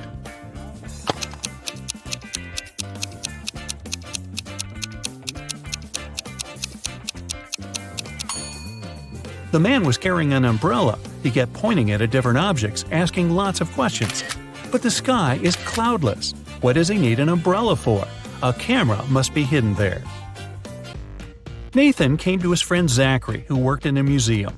"Look what I've got, a priceless manuscript that was written more than 1,000 years ago." Zachary looked through the manuscript and realized his friend had been fooled. Does anything in this text strike you as strange?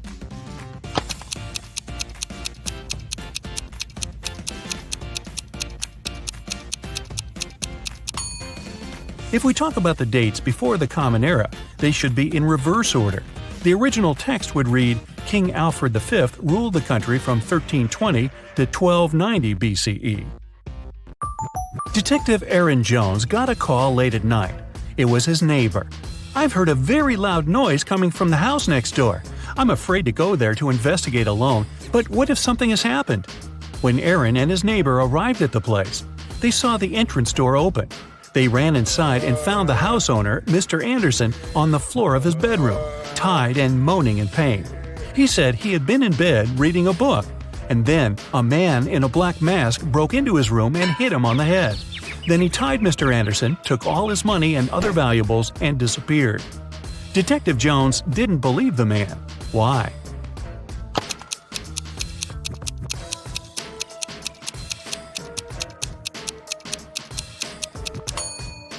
Look at his bed. There isn't even a wrinkle on the cover. It's unlikely that the thief made the bed after tying Mr. Anderson, which means the man is lying. Look at this group of people and try to figure out who the man's wife is.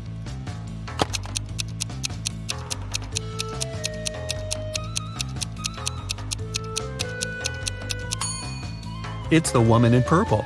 Both she and the biker are wearing matching wedding rings. Joan took part in an experiment, testing her logical thinking and analytical skills. She had to crack riddles to get to the next level. Right now, the girl is locked in a small room. The door will open automatically once she figures out the riddle written on a piece of paper. Which principle is this sequence based on? 8549176320.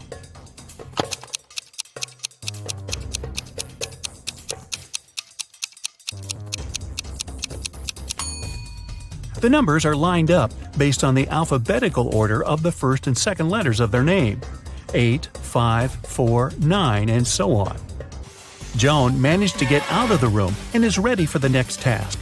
This time, the girl needs to join all the blue points on the screen, but she's allowed to use only 3 lines. How can she do it?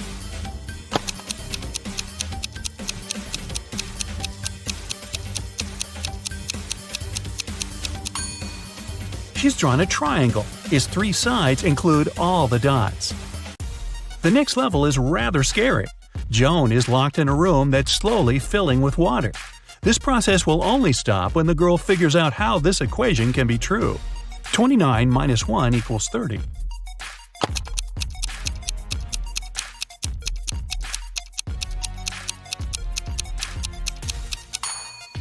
Even under these stressful conditions, Joan managed to crack the puzzle. She replaced the numbers with the Roman numerals. XXIX minus I equals XXX. Then she removed the 1 I from 29 XXIX and got 30 XXX. Wow, this was a riddle with a lot of excess. And finally, Joan is given the last test. She needs to figure out which object is the odd one and doesn't belong to the group. Can you do the same?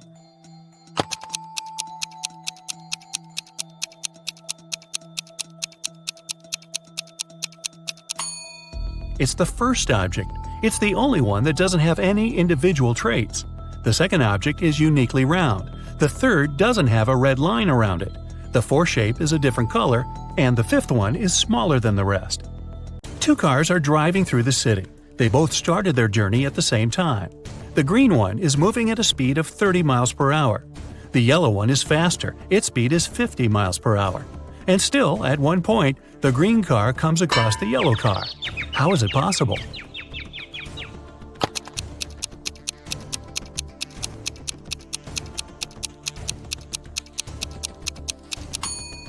Well, the cars were traveling in opposite directions. Look at this teenager and 2 women behind his back. Who is his real teacher?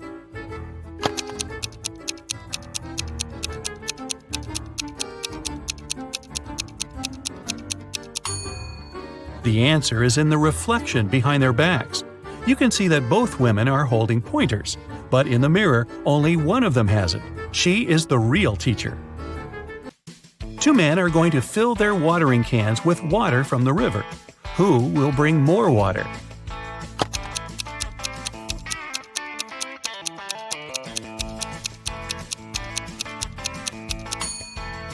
The spout of the older man's watering can is situated lower than the spout of the other man's can, and the level of water can't be higher than the spout. It means the younger man will bring more water. Evelyn wants to visit one unusual restaurant, but to get there, one must know the password. The girl hides around the corner to figure it out. She sees a man come up to the security guard. The guard says 12. The man answers 6 and is allowed to come in. Then a young woman approaches the security guard. He says 6, and she answers 3. Evelyn is sure she has figured out the pattern. She comes up to the security guard and hears him say 4. The girl says 2, and isn't allowed to enter. Why?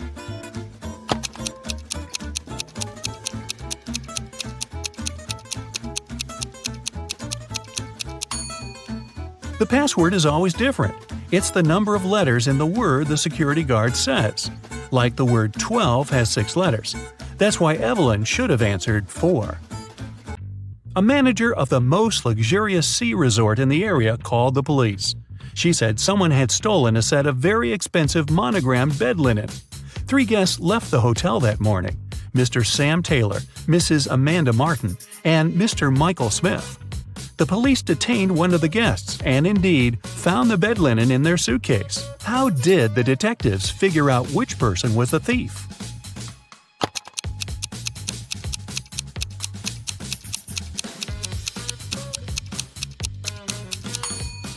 As you can see, the hotel's name is Morning Star. This means the monogram on the bed linen was MS. The only person with the same initials is Mr. Michael Smith. Hannah called her friend, Detective Evelyn Marks, and asked her to come as soon as possible. While the woman was away walking with her dog, someone had gotten into her house and stolen her laptop. Hannah was sure it was her neighbor, Jeremy. Evelyn went to question the man, but he wasn't at home. She decided to wait for him in her car. Soon she saw Jeremy opening his entrance door. "I went fishing early in the morning. Don't you see that I've just come home?" But Hannah didn't believe Jeremy and took him to the police station. Why?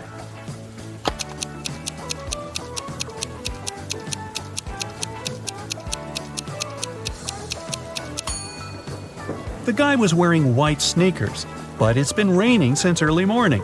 If he was out fishing, how can his shoes look so clean? Detective Jacob Robinson was spending his vacation in the mountains. One morning, he found out someone had stolen a big sum of money from the owner of the hotel where he was staying. Jacob offered the man his help and questioned all the hotel guests. Emma said, "I felt unwell and spent all the evening in my room." Lewis explained to the detective that he had only arrived at 2 a.m. and had gone straight to bed. And Simon said, "I've got friends living here in the village. I went to visit them and returned in the morning, just an hour ago." Detective Robinson immediately realized who was guilty. Do you know it?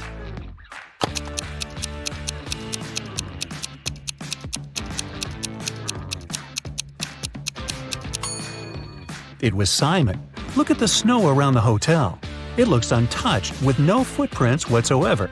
Then how did Simon get back from the village? Mrs. Williamson told her daughter Maya she wasn't allowed to see her boyfriend Luke until she prepared for her exam. After that, the woman went shopping. When she was coming back, she spotted Luke, who was walking along the street. When Mrs. Williamson returned home, she immediately realized Maya had seen her boyfriend. How did the woman figure it out?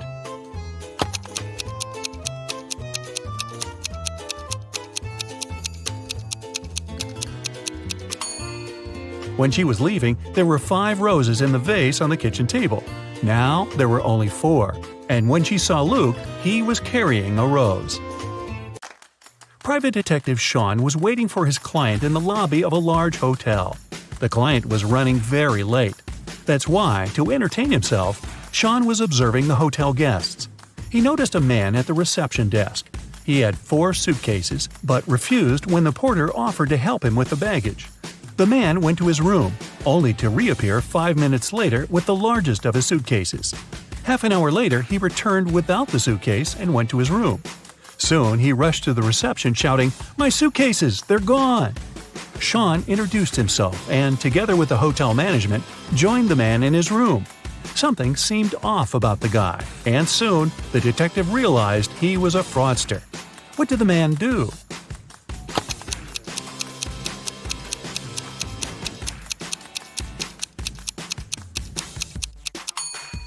Each of his suitcases was smaller than the previous one. The man packed all of them into the largest suitcase and left with it. And then he pretended someone had stolen his things. Detective Taylor was chasing a dangerous criminal. Suddenly, the man entered a hospital, but there are hundreds of rooms there. Luckily, it was raining, and the criminal left footprints on the floor. The detective followed them and got into a small room. There were 3 people there. All of them were covered in bandages from head to toe. But one of them was a fake patient. Who?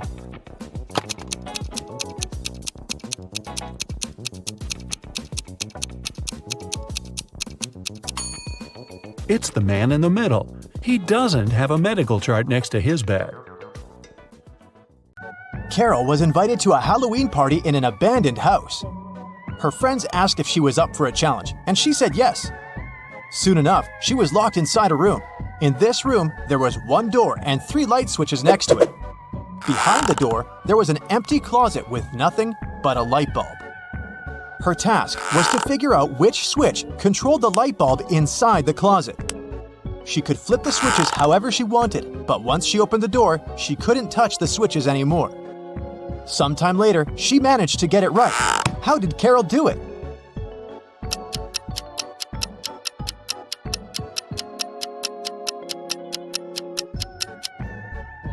Okay, let's go step by step. She flipped switch number 1, then waited for a few minutes. Then, she flipped it back to off and immediately flipped switch number 2. Then, she opened the door and checked the light. It was turned off. So she realized it wasn't switch number 2 that controlled the light.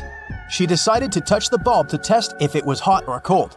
If the bulb was cold, it would mean that switch number 3 controlled it, but the bulb was hot, so that meant that switch number 1 controlled it. Way to go, Carol! To get back to the party, Carol had to solve another riddle. There were 2 hourglasses in front of her. One hourglass measured 7 minutes, and the other measured 4 minutes. She needed to time 9 minutes using both hourglasses. How could she do it?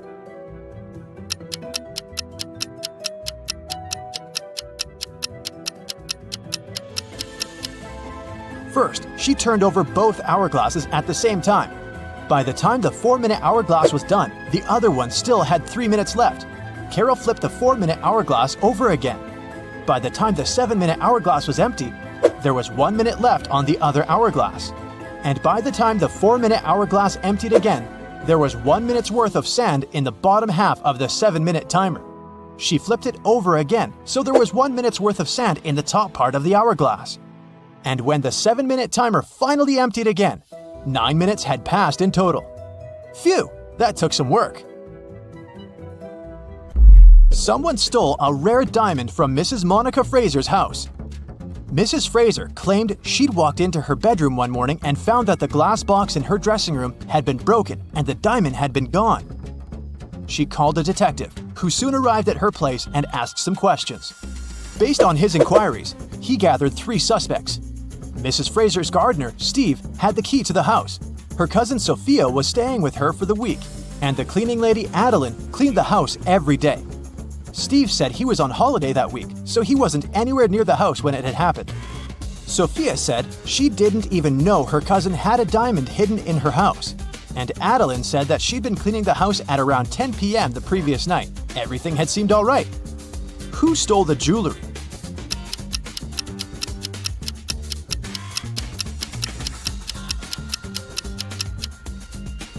It was the cleaning lady. It seems that right after she broke the glass and stole the diamond, she also wiped off the pieces of glass left on the floor. On a cold winter day, Jason woke up after a medical procedure. He was lying in bed when the doctor walked into his room, saying there were 3 women outside claiming to be his wife. All 3 of them wanted to see Jason, but only his wife was allowed to do so. Look at the women. Which one do you think is telling the truth?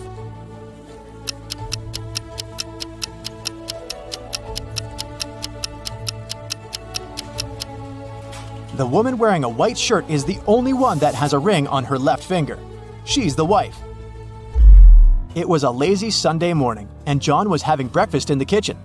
Suddenly, he heard glass shattering.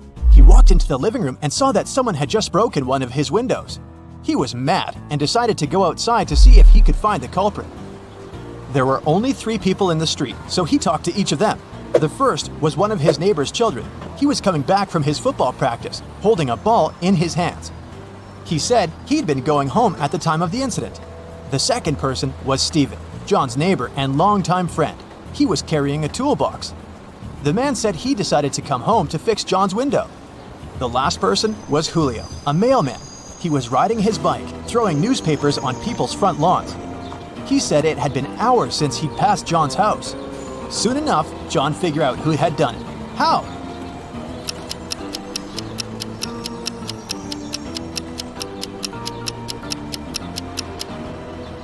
It was the mailman. If you look at the lawn, the newspaper is lying on the grass beneath the window. He threw the newspaper towards the mailbox, but missed it, and it hit John's window. Whoops. It was a stormy night. Kate and her boyfriend stayed up late watching a soap opera.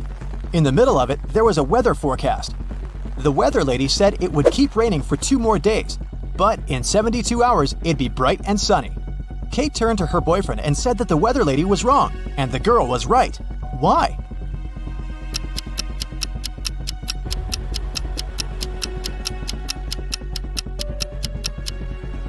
Because in 72 hours, it will also be nighttime, so it can't possibly be bright and sunny. It was Amelia's dream to go skydiving, but she was afraid of heights. One day, her friend took her to fulfill her dream. Amelia jumped from an airplane without a parachute and didn't get hurt. How is that possible?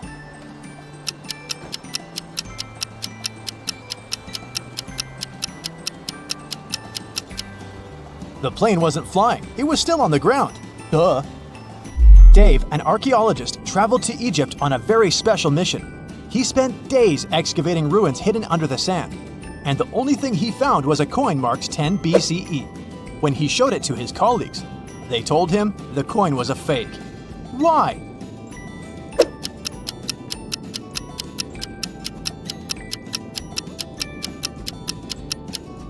Well, because the designation BCE didn't appear until after the beginning of our era. It was raining when Mrs. Moore called the police. She said someone had just bumped into her car and driven away. When the police arrived, the only person next to the place of the incident was a man fixing his tire. Mrs. Moore said that that was the car that had bumped into hers. However, the gentleman said that it couldn't be true because he'd been busy fixing his car the whole time. Can you tell who's lying?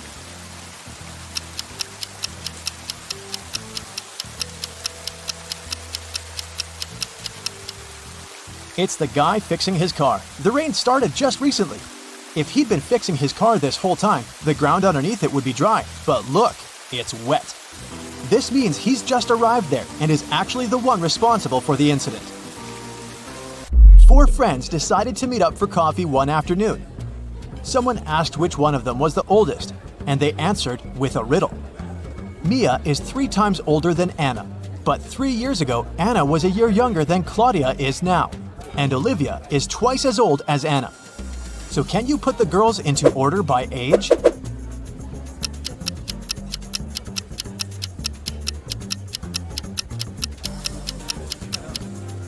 The correct order is Mia, Olivia, Anna, and Claudia. Here's a quick one. What belongs to you, but others use it more often?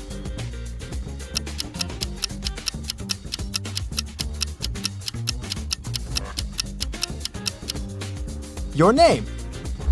Outside a fancy palace, 2 sentinels were guarding the main gate. They were standing, looking in different directions, one towards the west and the other towards the east. At some point, one of the sentinels asked the other, "What are you smiling about?" How could he know that his colleague was smiling?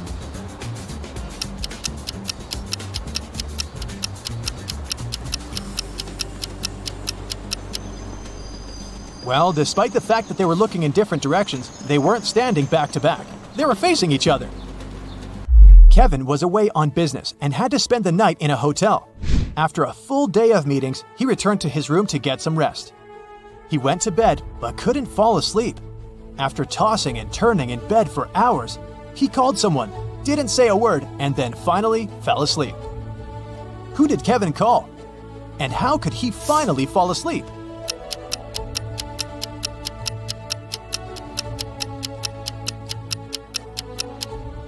He called the room next door, as his neighbor was snoring very loudly. The ringing woke the neighbor up, the snoring stopped, and Kevin managed to doze off. You've just come back from a long vacation. There, you bought a new suitcase to store all the new things you got, but you don't remember the code. Luckily, you left yourself a note on your cell phone to help you decipher the code to open the lock. 682. 1 digit is right and in its place. 614. 1 digit is right, but in the wrong place. 206. 2 digits are right, but both are in the wrong place. 768. All digits are wrong. 380. 1 digit is right, but in the wrong place. What's the 3-digit code?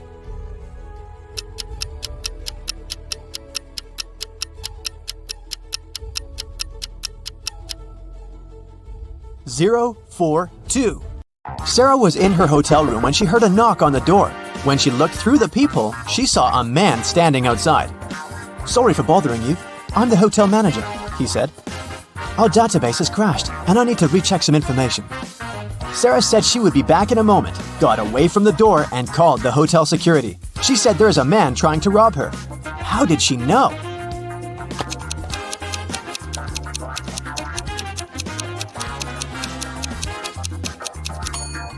Look at the man's name tag. It's a female name. He's not the real hotel manager. When Anna got to school, she noticed that her friend Joan was very upset. It was just the beginning of the day, but someone had already stolen her backpack. Joan left the classroom to go to the bathroom, and at that moment, someone must have got inside and stolen her things. Anna started her own investigation. Jenna from the robotics lab said she'd been fixing a robot that morning. Kate from the cheerleading squad had just begun her practice, and James said he'd spent 3 hours trying to solve a math problem and was now exhausted. Anna knew right away who had taken the backpack. Can you figure it out?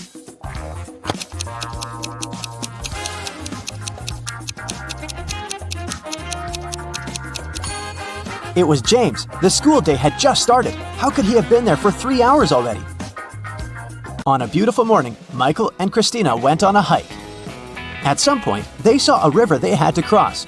Both of them needed to get to the other side. However, the boat could only make one trip back and forth and take one of them at a time. Still, both of them managed to get across. How?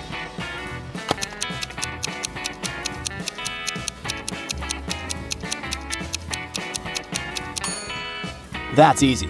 They both went on a hike on the same day, but they weren't together, so they arrived at the river at the same time, but they were on the opposite banks. So after the boat took Christina to the other side of the river, Michael managed to get to the opposite bank too. At a party, there were 9 candies in a box. 9 people took 9 candies, but 1 candy was still in the box. How could that be possible?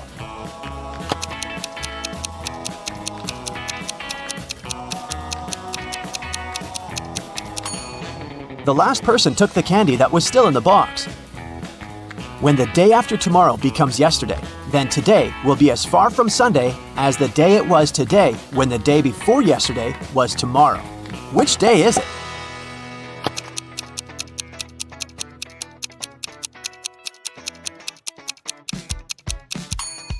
It's Sunday. Look, the day after tomorrow becomes yesterday on Wednesday. The day before yesterday was tomorrow on Thursday. And Wednesday and Thursday are equally far from Sunday. Susanna was walking down the street when she saw a dog. It looked like the dog had just run away, so she picked it up and started searching for its owner. She walked into a co-working space. There were 3 people there. Susanna knew immediately who the owner was. How did she figure it out?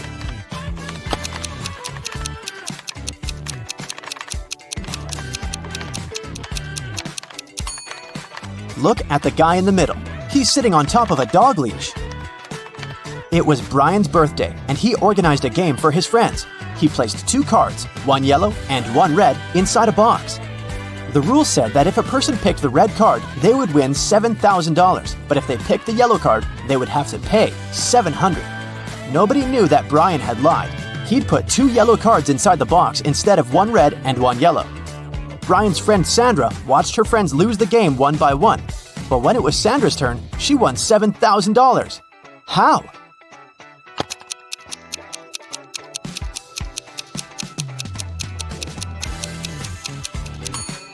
When it was her turn, she picked one of the yellow cards, not showing it to anyone. Then, she picked the remaining card, which was also yellow, and showed it to her friends. Brian had to admit that the first card she'd drawn and hidden was red. Otherwise, all his friends would know he was a liar. Way to go, Sandra. Amy has to escape from a high-security room, but to do so, she has to solve a riddle. There are 2 strings in the room, and the only information she has is that each string takes exactly 1 hour to burn. She needs to time exactly 45 minutes with the help of the strings. How can she do it?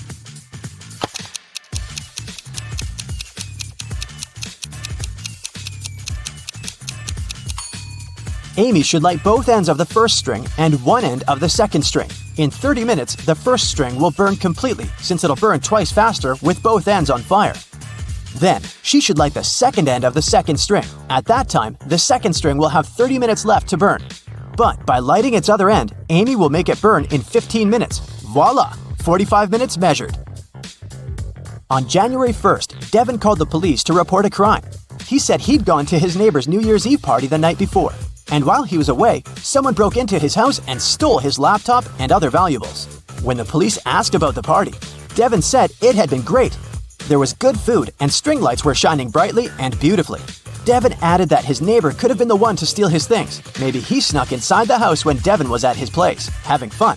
The police officer went to interrogate Devin's neighbor, Tom. But as soon as Tom opened the door, the officer knew he wasn't guilty. Devin was lying. How did he understand this?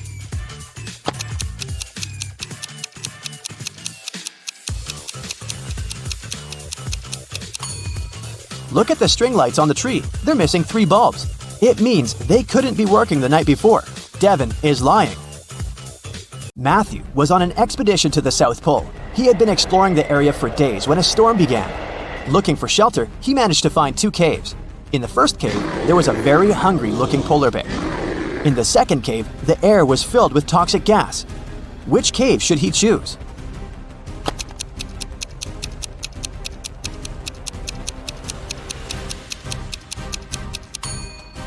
The first cave. Polar bears don't live at the South Pole.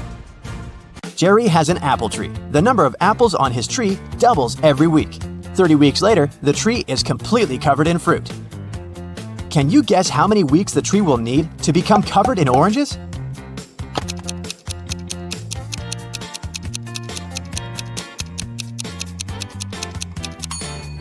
Oranges don't grow on apple trees, but if I asked you about apples, the answer would be 29 weeks, because, as we know, the number of apples doubles every week. Nobody has ever walked this way. What way is it?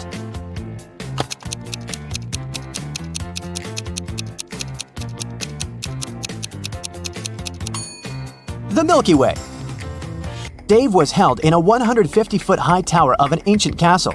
In his cell, there was nothing other than a pair of scissors and a 75-foot-long rope. Despite this, when the guards came to check on him the next morning, they saw he had managed to escape. How did he do it?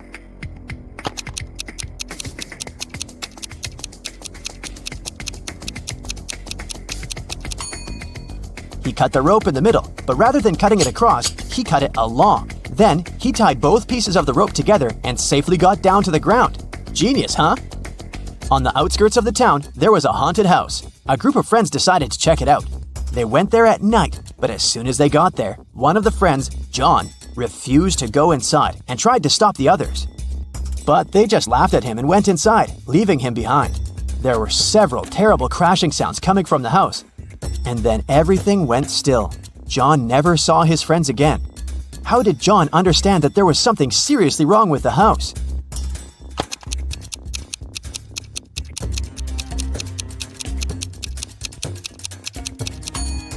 John was very attentive. He noticed that there were lots of footprints leading towards the house, but none going away. Rachel was in her office when security called her, saying there was a robber in the building and he was trying to escape. She ran to the elevators to get outside.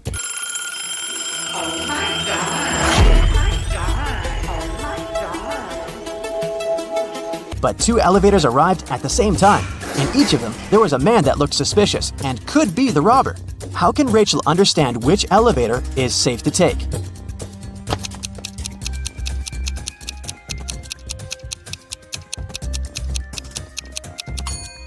The one that's going up. If the robber is trying to get out of the building, his elevator will be going down. So Rachel should take the one going up. Robert was a collector of rare coins. One day, the man called the police. "I got this coin only yesterday," he cried.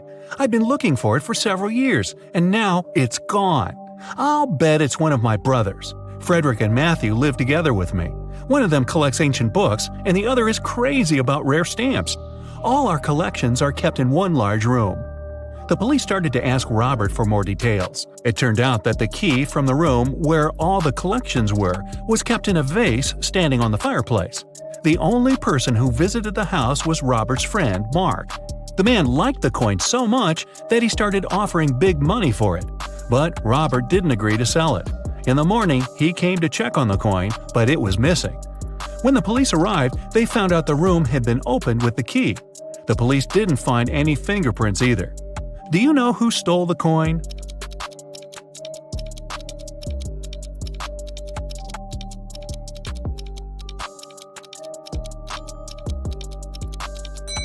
It was Mark. He was the only person who had a reason for getting rid of the fingerprints. The brothers' fingerprints would be absolutely natural since they live there. There was a blackout in the city, but the bus driver still noticed a dog on the road and managed to stop in time. How did he do this?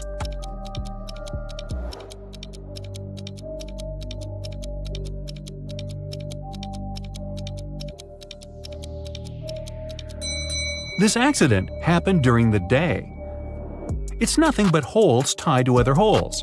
At the same time, it's as strong as steel, but not as stiff as a pole.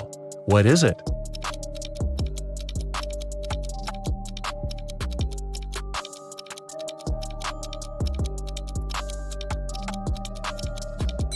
It's a chain.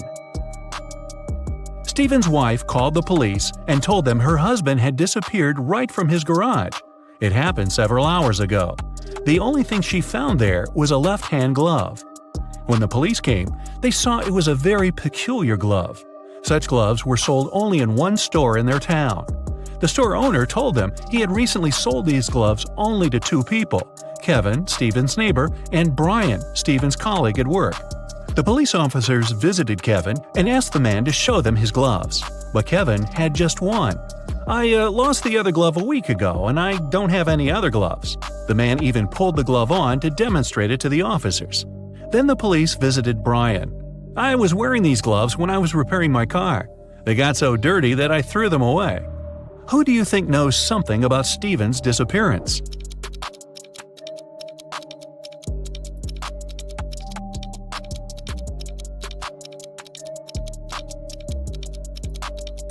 Brian. Kevin put his glove on his left hand, and the glove Stephen's wife found was also for the left hand. A math teacher told his students about the Roman numerals. After that, he asked them to draw just one continuous line and turn IX into 6. The only condition was that the students were not to lift their pens from the paper until the line was finished. Jeffrey was the first to complete this task. How did he do this?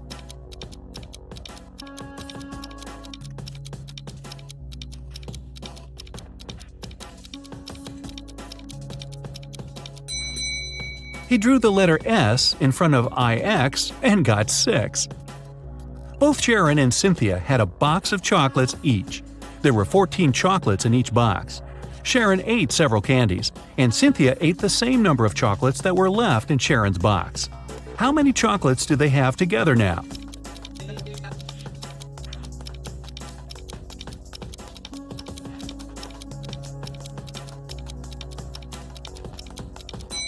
They still have 14 chocolates together.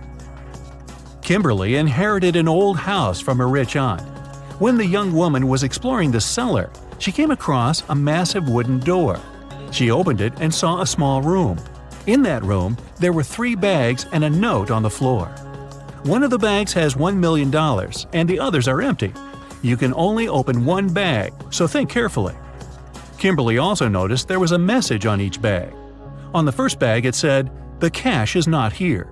The message on the second bag was, "The cash is not here." And the message on the third bag claimed, "The cash is in the second bag." If only one message is true, which bag has the money?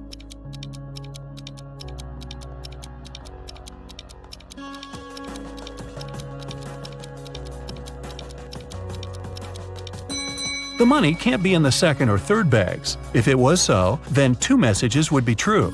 It means the money is in the first bag. When you look for something, you'll always find it in the last place where you search. Why is that?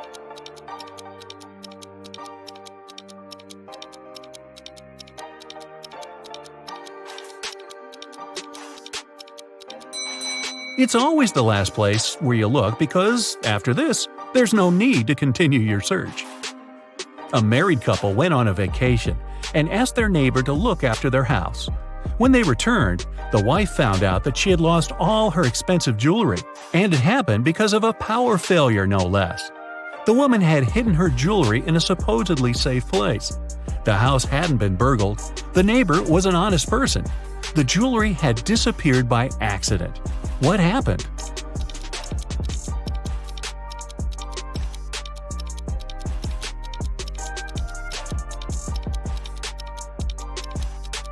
The wife hid her jewelry in the freezer in a bag with frozen food. After the power failure, the food got spoiled. The neighbor decided to help and threw away all the bad food from the fridge, along with the jewelry. You're locked in a room with 3 doors. It's safe to walk through any of them, but the doorknobs are the real problem. One of them puts out high voltage. The second is covered with poison. Just 1 drop on your skin and you won't survive. And the third doorknob is so hot it will make your hand burn. What doorknob should you opt for?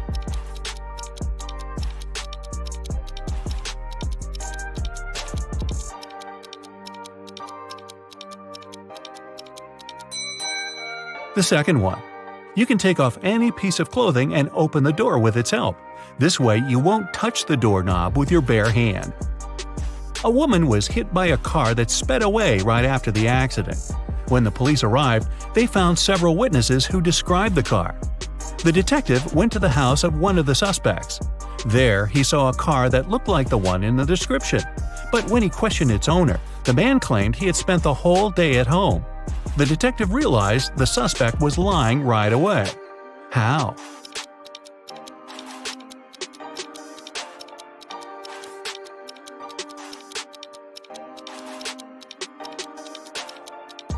He touched the hood of the car. It was still warm from the engine. I was driving along the highway when one of my tires burst. I stopped to change it, but when I came back to the car, I saw it had a flat battery. I looked around and realized I was in the middle of a small town. I decided to wait for someone who could help me. Suddenly, I heard glass shatter. The night was very dark, so I switched on the headlights and saw a man climbing out of a house. He was carrying a large bag. I got scared and ran to the nearest police station. That was Mr. Darrison's story. The police detective who was listening to him asked, "And where did you hide everything you had stolen from that house?" How did he come to that conclusion?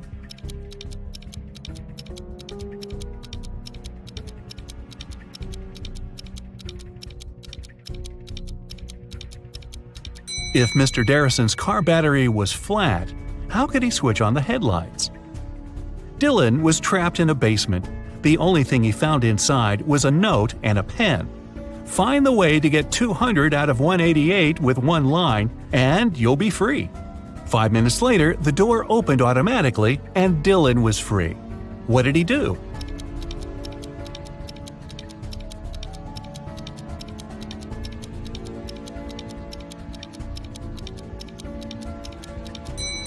He drew the line to divide 188 horizontally.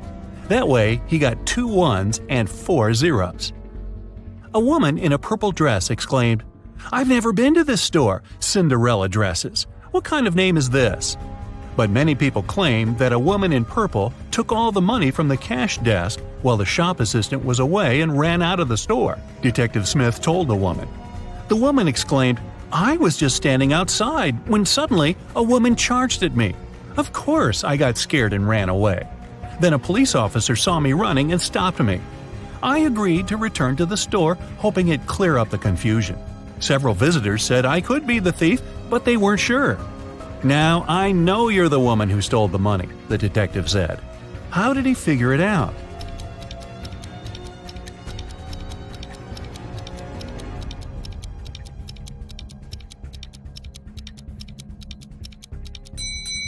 The woman said return to the store, which means she had been there before and lied about the whole situation. Your company produces shoes. You have 2 factories in different cities. The workers of both factories have started to steal shoes. You can't use any additional security, but you have to stop the theft. How can you do it?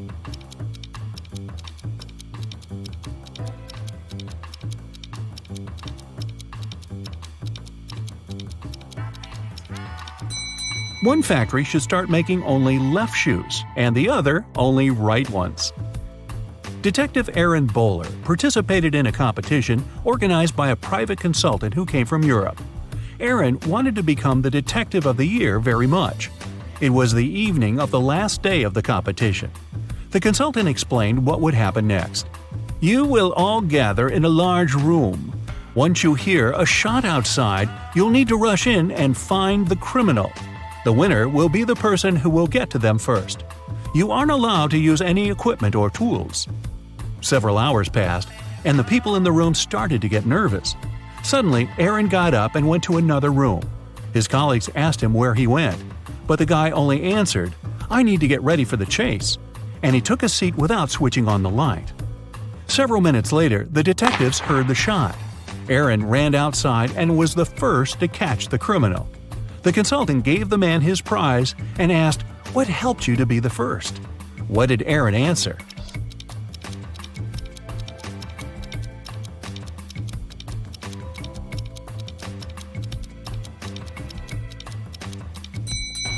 His eyes didn't need to get used to the darkness outside because he had already spent some time in a dark place.